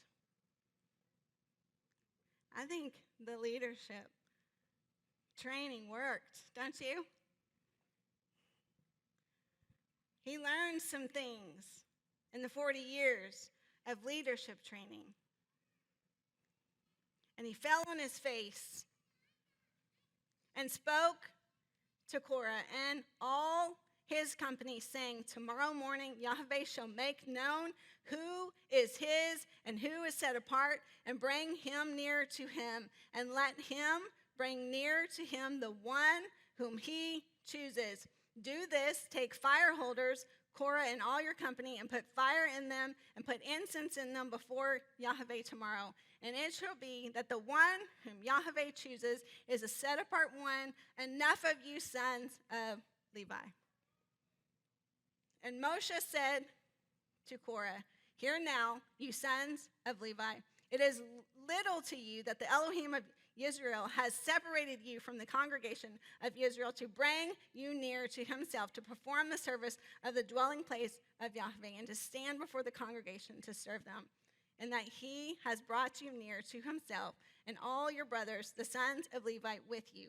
That you seek the priesthood as well. This had directly been given to Aaron as the priesthood of the people of Israel. That was established. And he's now questioning that Aaron would be called the priesthood, or they were. Is it little to you that the Elohim of Israel has separated you from the congregation of Israel to bring you near to him, to himself, to perform the service of the dwelling place of Yahweh, and to stand before the congregation to serve them? That he has brought you near to himself, you and all your brothers, the sons of Levi, with you. Yet you seek the priesthood as well. Therefore you and all your company are set against who? Yahweh. Not me. You are set against him. He ordained this. And what position was he in when he did this? He fell to the ground. He was humble. He's like, I'm not proclaiming myself. I'm not proclaiming myself. Believe me, I was in the desert. I was just being a shepherd. I just want to stay in the desert. I was called to come and get you miserable people out of Israel at this point, right? He's like, I've had it. Oh my gosh, I've heard grumbling, I've heard complaining, I've done da, and here you are now questioning my leadership that was called by God, and he told me, he called me, you can decipher it, am I called by God or not? He will decide. And he said it in confidence, but humility. He wasn't cocky with it, going, well, who are you? And then he'd be back, well, who are you? And who are you? And right? We go back in these things, back and forth, instead of Listen, either I'm called by God or I'm not. He's established my leadership or not. And we can stand in confidence of what he has established in us and called us to do, even when questioning comes. But I have learned this myself. Beware when you question leadership. Beware when you question leadership. And we can do this, right? And I have done this. And I've even sat on the stage and God has convicted me no matter what leadership that is. Because I have sometimes been a terrible example to my children to not follow their teachers, to not follow their coaches, to not respect them. Be careful when you question leadership. And we learn in this training, what you reap, you shall sow. If you question leadership, your leadership will be questioned. Period. End of story. There's no doubt about it. That's not to say that a prayerful, thoughtful conversation that might need to be had with edification, with encouragement, I trust your leadership, the way you're doing. And I may even be way off base here. Can I just talk to you about some things that are on my heart? Because I want you to succeed, and I want this company to succeed, or this football team to succeed, or whatever it is that you're talking to, a leadership, I want it to succeed. And can I just share my heart with you about some things? With all due respect, can I just encourage you with some things? Can I give you maybe some insight to some things? Is that okay? With some things that I might know about my kids that you might not understand. And I know you love my kids. I know you want the best for them. I just want to help you to be successful with them. And just learning how to talk with honor, not what Cora was doing. And often we have this struggle between our flesh. You think Cora was in his flesh? And what did Moses bring it back to the Spirit? Not trying to fight it in flesh like he did the first time. He tried to fight in the flesh by killing an Egyptian. This time, he brings it back to the Spirit. Supernatural. Let's let God judge this between what you've said and what he has said and what he has established and who he has established as leader. I'm not going to fight you on this because either he's in charge or he's not, and I don't really even want to lead if he's not in charge. You know what I'm saying? Because it's a mess. They're a mess. I don't even want to lead if I'm not supposed to be leading because it's a mess, and I want to do it on my hey, I'm out. If I'm doing it on my own, I'm out because I need him. I need to know, too, that it's God that's leading because they're a mess. They've been slaves for a very long time, and I'm trying to get this slavery mentality out of them, and they're stiff-necked, and they're stubborn, and this is an easy job. Instead of, who do you think you are? I'm the leader. Let's let God decide. And you know what happened? Is it little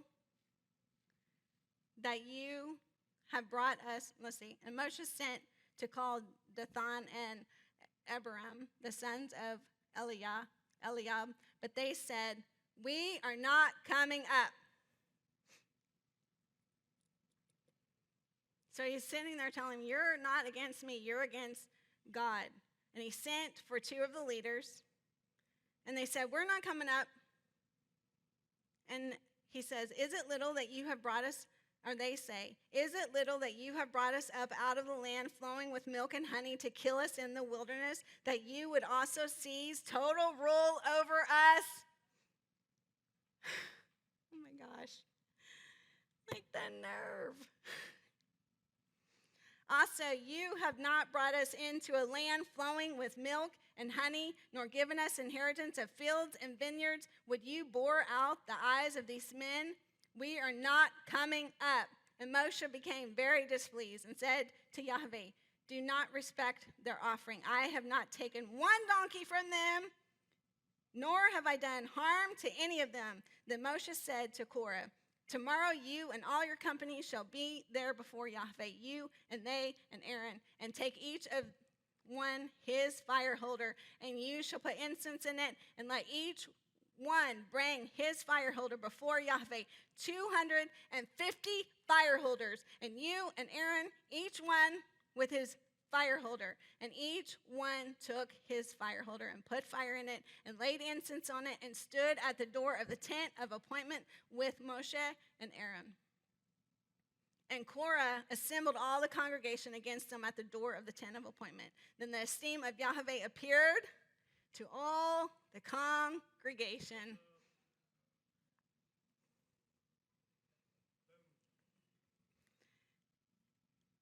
And who do you think was confident in that? And who do you think probably might not have been confident when they see the Spirit and his presence come upon and appeared to all the congregation? And Yahweh spoke to Moshe and to Aaron, saying, "Separate yourselves from the midst of this congregation, and let me consume them in a moment."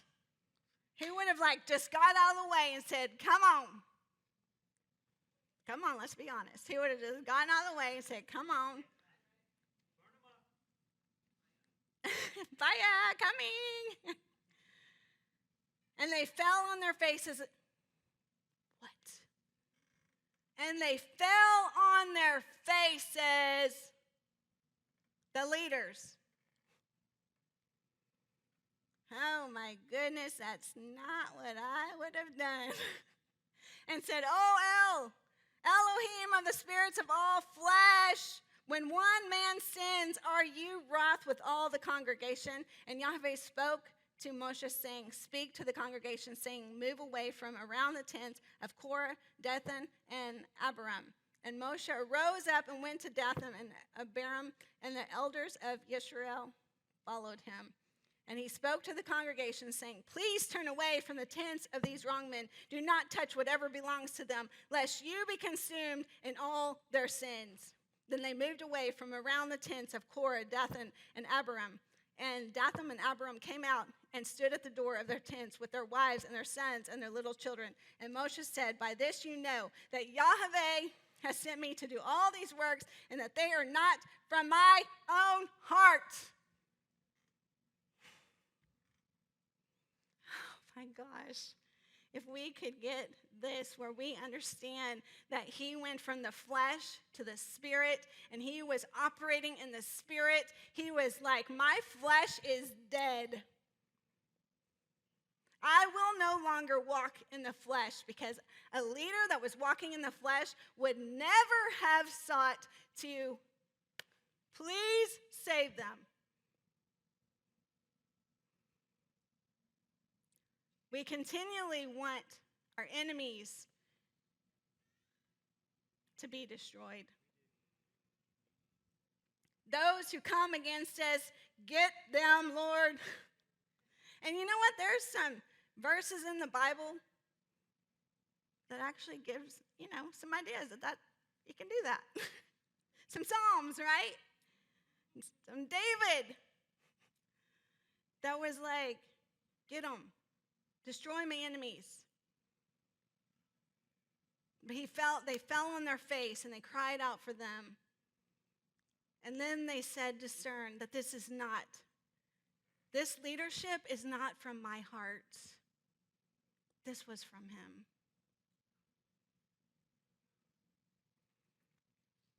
And that's the authority that we can stand in when we're in the Spirit. But when we're in the flesh, and what does that mean? That means what y'all have just been talking about at the very beginning of this, of the limits that we put on ourselves, of unforgiveness.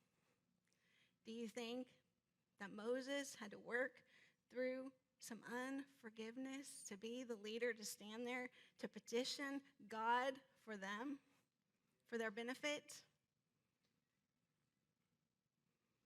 But our flesh gets in the way.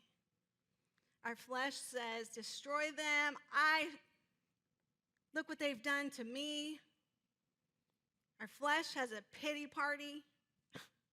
Anybody ever had a flesh pity party? I mean, you brought the cake, you brought the blowers, you brought the party hats to have a big pity party. Woe is me. The flesh, and here's the thing, this is a natural, just what Jackie was talking about, that we have natural tendencies. Fight. I heard this? Flight, fight, freeze, fun. This is indwelt in us, right? Hear this, because this is what happened with Moses. When he said that about the rod, he reminded Moses of his fears and his fight, flight, and freeze. It's fun. It's like, you're going to want to do this, Moses. But remember, I've prepared you for 40 years to overcome this fight, flight, and freeze, and fun. I've prepared you with a rod and sheep to fight off the enemy. You're no longer in the flesh. You're no longer reacting in the flesh when you see evil, when you see something come against you that you fear. You no longer respond in the flesh, Moses. You respond in the Spirit. You have no fear. I have called you, and you stand in the Spirit, in your truth, in your calling, and what I have put inside of you and designed you for, and you don't have to be afraid of anything, even people coming against you to question your very authority that I called you to.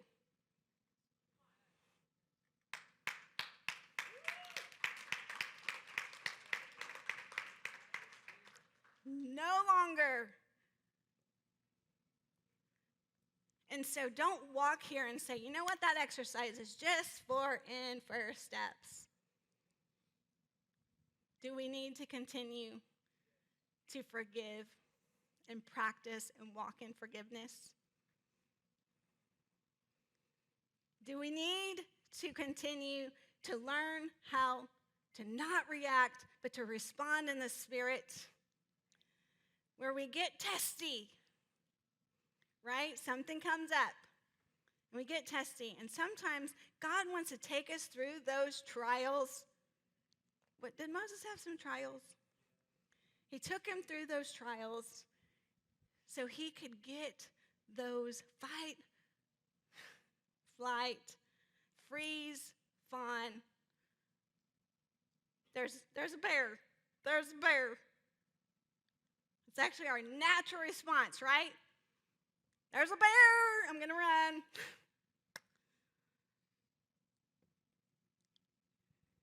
And he took him through some natural things to teach him.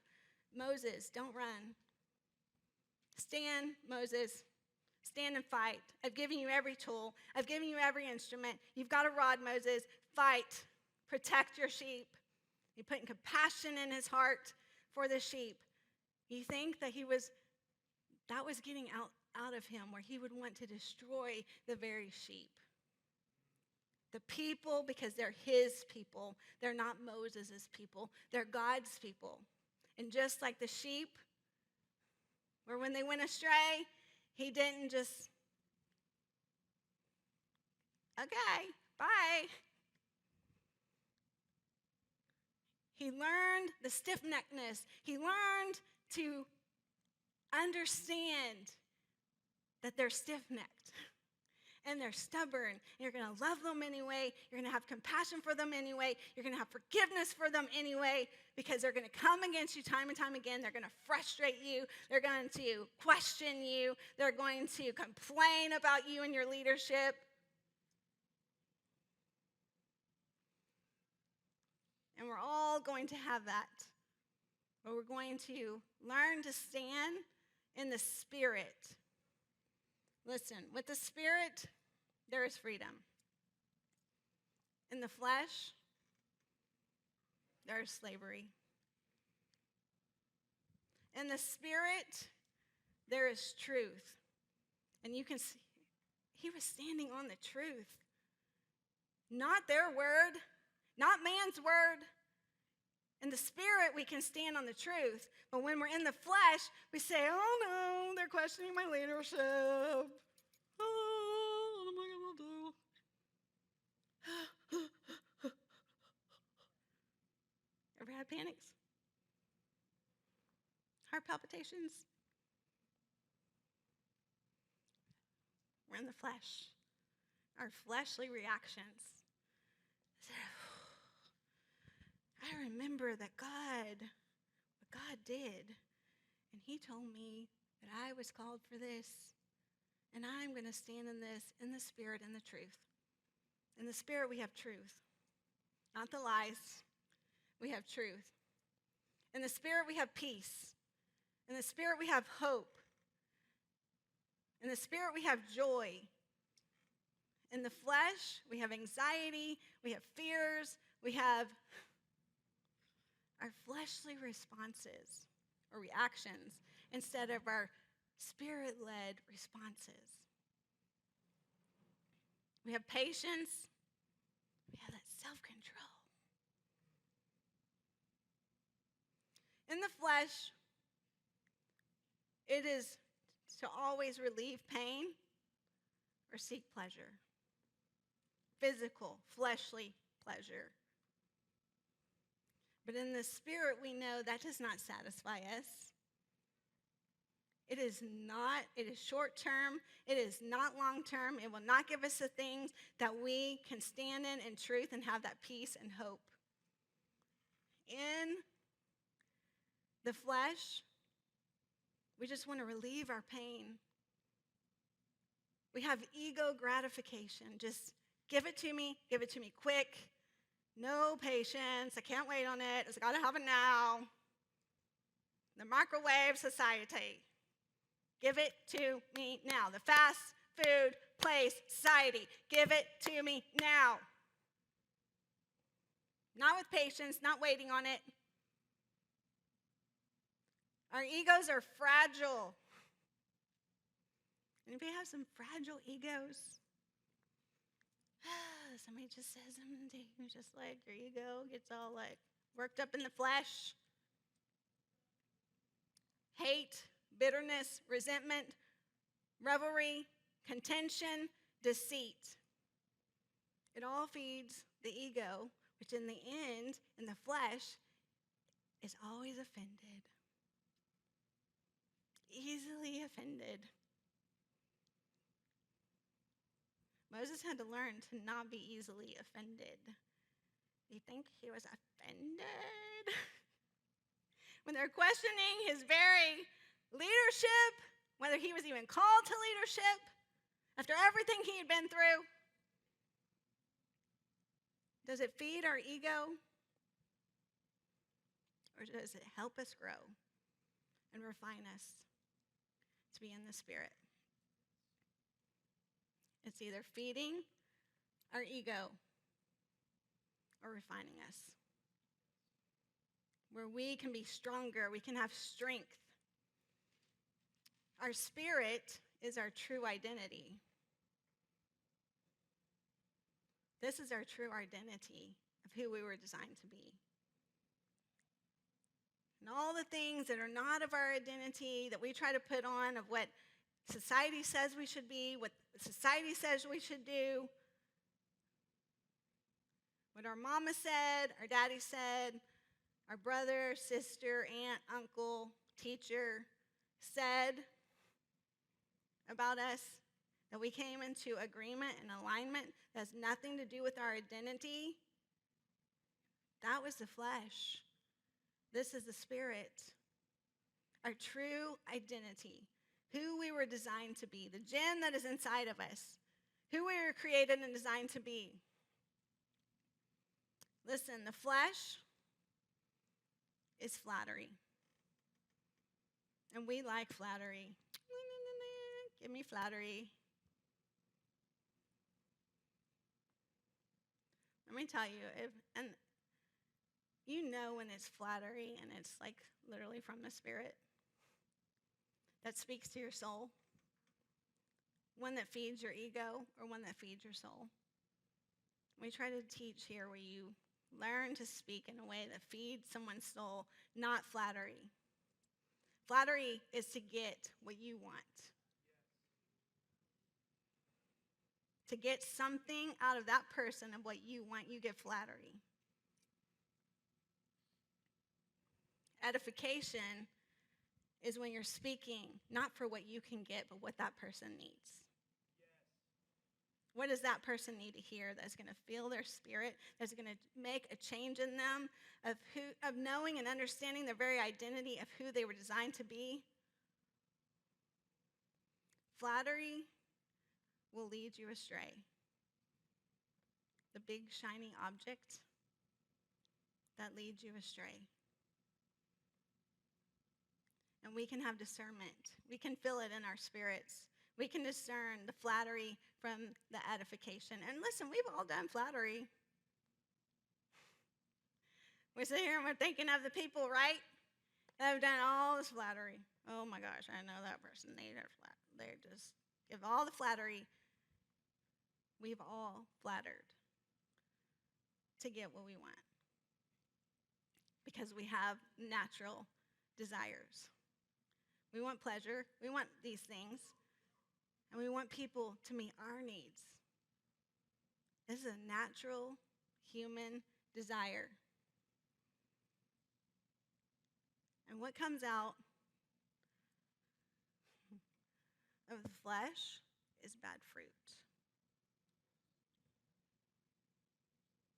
Every time. There's not a time that the flesh produces good fruit. The flesh produces bad fruit. The Spirit produces good fruit. Because I just named all of this. Fruits of the Spirit. Because you have it inside of you, so guess what? It flows into others. Love, joy, peace, patience, kindness, goodness, gentleness, faithfulness, and self-control. It just flows out of us from the Spirit.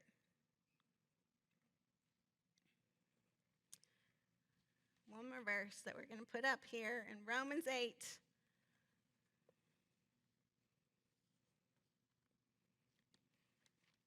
Romans 8, 5 through 6. For those who live according to the flesh set their minds on the matters of the flesh. But those who live, I want y'all to say this with me. Can y'all say this with me? For those who live according to the flesh set their minds on the matters of the flesh. But those who live according to the Spirit, the matters of the Spirit. For the mind of the flesh is death, but the mind of the Spirit is life and peace. Who wants life and peace?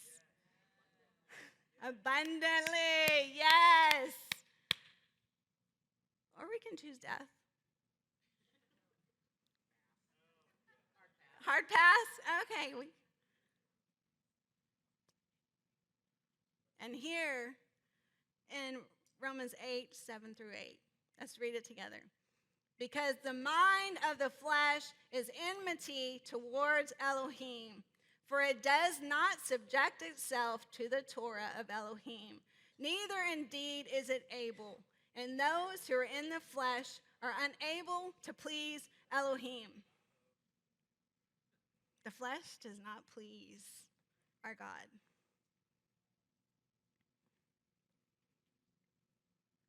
Do we want to please our God, or we want to please ourselves? Our flesh pleases ourselves, but does not please God. And there's death. The Spirit does not please ourselves, it pleases God, and then He gives us the desires of our heart. We can either try to get it ourselves through the flesh, and then we have it, the pleasures that are fleeting and don't satisfy in the long term, and have no life or peace. Or we can walk in the Spirit, and we delight in Him. Our pleasure is in Him, and He gives us the desire of our heart, and He knows what we need, when we need it, how we need it, and guess what? He gives us according to His riches, which are limitless. So we can have our limited over here. Our limited bank account over here. Or we can have, according to His riches in heaven, according to His bank account, which is limitless. It has no limits. And we get to choose. We walk in the flesh or we walk in the Spirit. We be the leaders like Moses went going to leadership training to understand not what the world says is leadership, because the world says leadership would have stood up to them. Who do you think you are? I'm the leader of this group. Instead, he knew who gave him the right to be the leader in the first place, who called him, who set him in that position. And he trusted God. We're going to listen to the song. What do y'all think that it takes to really be able to walk in the Spirit? When we're sitting here, we're talking about, forgiveness. That's one of the limits that we had is unforgiveness. What? Sandra, did you say? Make a decision to do it. How do we make that decision? Surrender. Surrender. As we listen to this song, we get to make a choice. We get to make a choice. Are we going to keep walking in the flesh? Or are we going to surrender to walk in the Spirit? And listen, I don't want this to be something where, we go to church camps. Y'all ever been to church camps? And you make a decision, and you are on fire. You make that decision, right? This isn't one of those kind of decisions. Because, when we leave there, we don't hold ourselves accountable to those things. We just make an exciting, emotional decision. I'm going to do it. We have a fire. And then we don't realize that we're committing to, I don't know how long your leadership training is going to be, But Moses was 40 years.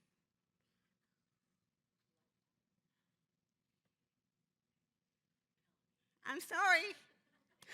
I'm sorry, it was 40 years. That's what it says. It wasn't a day. And it wasn't just like, I surrender for one day. And it's all just magically going to happen, and I'm going to be in the Spirit. It's surrender, and it's continual surrender, and it's continual prayer. Where those prayers are going up into a cloud, and it's being held for you until the day that it's ready to come out upon you and disperse, not just from you, but out into others. It's not a one-day leadership day that you make a decision, and then it's like, well, this is a little too hard. This is a little too hard after day 2. To walk in the Spirit. It's a leadership training. However long that God chooses to put us in this leadership training to learn and to grow daily. So we can become the leaders that don't react but respond in the Spirit. And it's going to take a while. And we're still going to mess up sometimes. But then we're going to take that thought captive. That's too hard. I can't do it. I'm just going to go back to this flesh. We're going to be happy over here with death and pleasing ourselves. It's going to be a daily conscious decision that, yeah, okay, I was walking in the flesh right there. I'm going to reconsider this. That next time I can walk in the Spirit. And that might mean that we have to go forgive. It might mean we have to forgive ourselves. It might mean we have to humble ourselves. Take the ego off. Instead of build the ego up, flatter the ego. You're okay, it's okay, you're good. It was just one time that you walked in the flesh. It'll be okay. We have to make a continual decision that we want to walk in the Spirit, and we're going to be in that leadership training for however long He chooses, and we get to make that decision today. We're not going to quit in this leadership training. He's going to continue to put us in. We're going to accept the leadership training because that's what we need to be leaders that walk in the flesh and don't react but respond. Let's listen to this song. You pray, you think, you ponder. Do you want to walk in the flesh, or do you want to walk in the Spirit? Do you want to commit that you are going to be in this leadership training? If you have something on your heart that you believe that God is calling you to do, and you have not even pursued it, maybe you need to get into the leadership training that Moses was in and get to choose that today. Here's a chair. Just like in that music video, we get to choose if we're going to sit in the chair of surrender.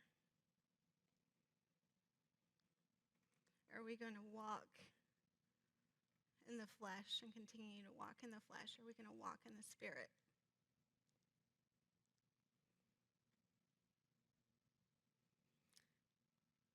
We want to pray for you, because this is not going to be an easy road.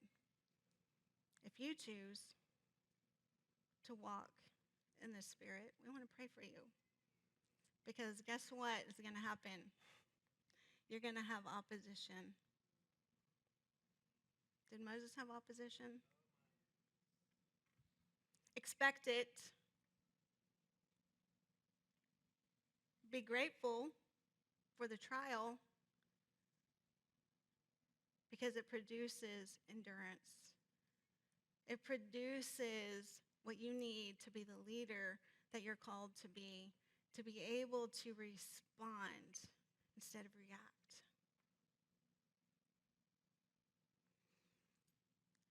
So if you want to choose, you're going to need some prayer. You're going to need people who want to pray for you, who believe that there might be a calling on your life, but you have limits that you've put on yourself or others have put on you that are holding you from really being who He called you to be. And we want to pray for you in your commitment, that you would be strengthened and fortified,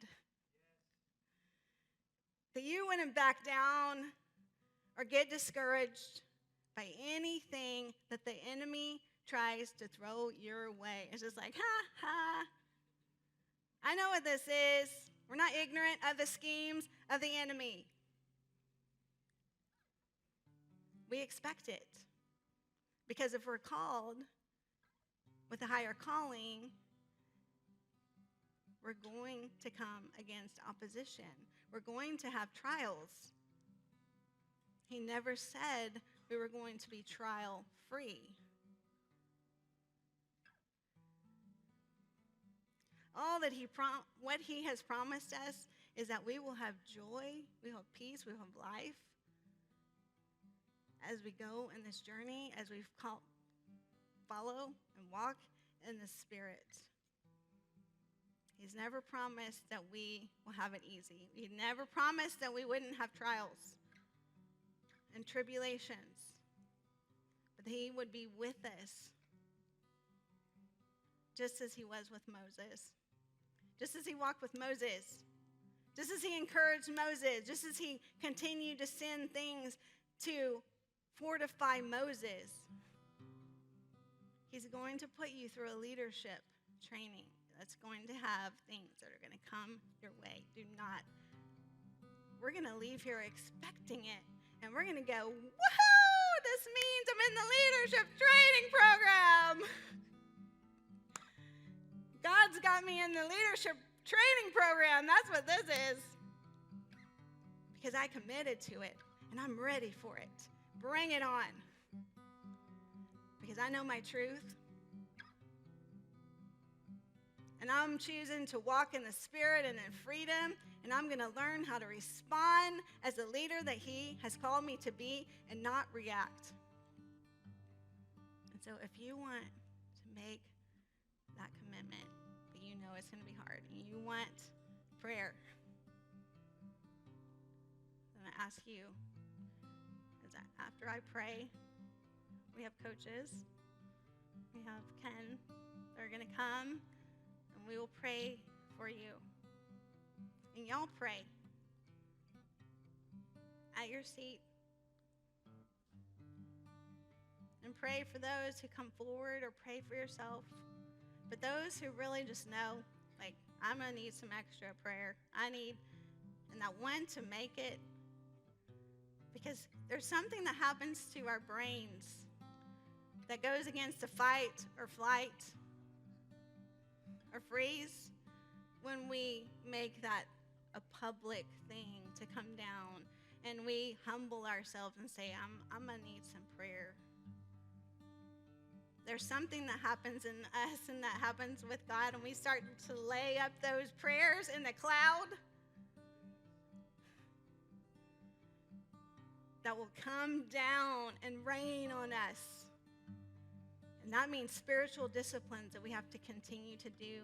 And those are forgiveness. Those are continuing to confess our sins. Those are to continuing to pray. And those are continuing to read His word that will strengthen us to stand in these days. So I'm going to pray for us. And then coaches, if y'all will come forward. Oh, Father, we just thank You for this time that You your presence. Thank you that you give us your presence, Father. The creator of all the universe gives us your presence in this place. You empower us, you strengthen us in your spirit. Oh, Father, and I just pray for each one that is here, that you have called, Father, that you have a plan and a purpose for, and you have a calling and anointing for, that they have had a desire in their heart and a stirring in their hearts for what you have called them to do.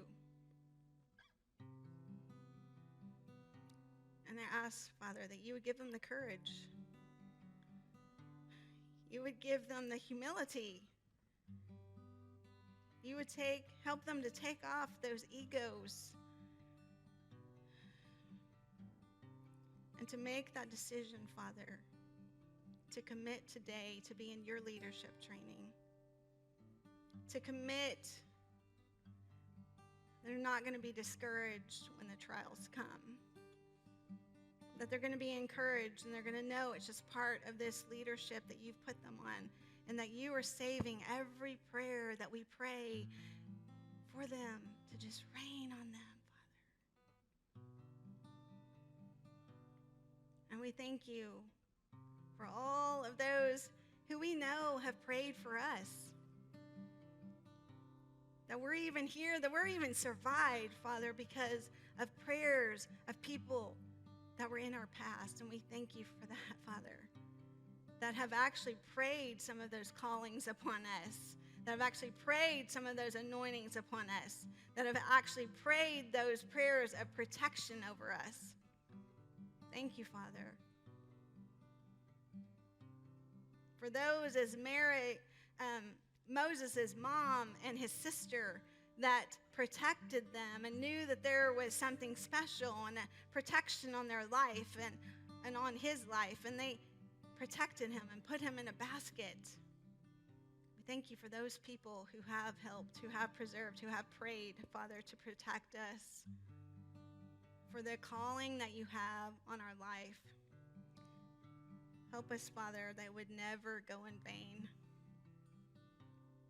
All of the things that you have also done in our life and shown us and continually put us in this leadership training, none of it would go to waste, Father. To build us to be the leaders that you've called us to be in our communities, in our families, Father. That we would start a movement as we go out and we walk in the Spirit and we seem different, that we're not reacting as the world reacts when the trials come, but we're responding. And we know that all things work together for good to those who love him or are called according to his purpose. And those who have never even committed their life to you and don't know the good news, Father, they would know that you came in the form of a person, in Jesus, that you died on the cross, and you were buried, and you rose again, Father. And that we can go and we can see the place that you were buried, that Jesus was buried but was not there. The tomb was empty. And then he ascended into heaven at the right and seated at the right hand of the throne of God. And where he prepares a place for us when we surrender our lives to him, to know that we fail and that we need a Savior. We need someone who saves us from our flesh and that helps us to die to our flesh so that we can rise in the Spirit and walk in the Spirit through your power and through your authority. Thank you, Father. We take back all ground and all authority from the enemy who has tried to confuse us. People who've risen up against us to proclaim that we are not called, that we're not anointed, that we don't have a purpose. And we take back all ground and authority, that even sitting here, we would have limits and beliefs because of that. Those things that have been spoken and said that said, who do you think you are? You don't have any leadership. You're not called by God. You don't have this purpose. That we would lose all the limits of what man has said, and we would stand in the Spirit knowing what you have called us to. And we would accept it with grace and with surrender. Thank you, Father, for your power and your strength, for your authority that we can stand in, and your truth that we can stand in, and your freedom. Yes, your freedom, that we are called to be free, and who the Spirit makes free is free indeed, and where the Spirit of the Lord is, there is freedom. And we can walk in the Spirit in freedom, not holding on to our past, standing here completely free from all condemnation. And know that you have completely cleansed us from all unrighteousness when we call upon you as our Savior. And we fully surrender to you as we accept our identity as children, daughters, and sons of God, in whom we cry out, Abba, Father. And we receive the spirit of adoption, where we have been grafted into your people, and we are your children, co-heirs with Jesus. Thank you, Father, for your blessing in this place. Father, help us. Help us as we surrender, as we sit there, and not another time are we going to fail. But you're with us, Father. You help us, you lead us, you guide us, just like the Good Shepherd. You're our guide, you're our leader. You lead us, you guide us. Thank you, Father. We commit this time to you.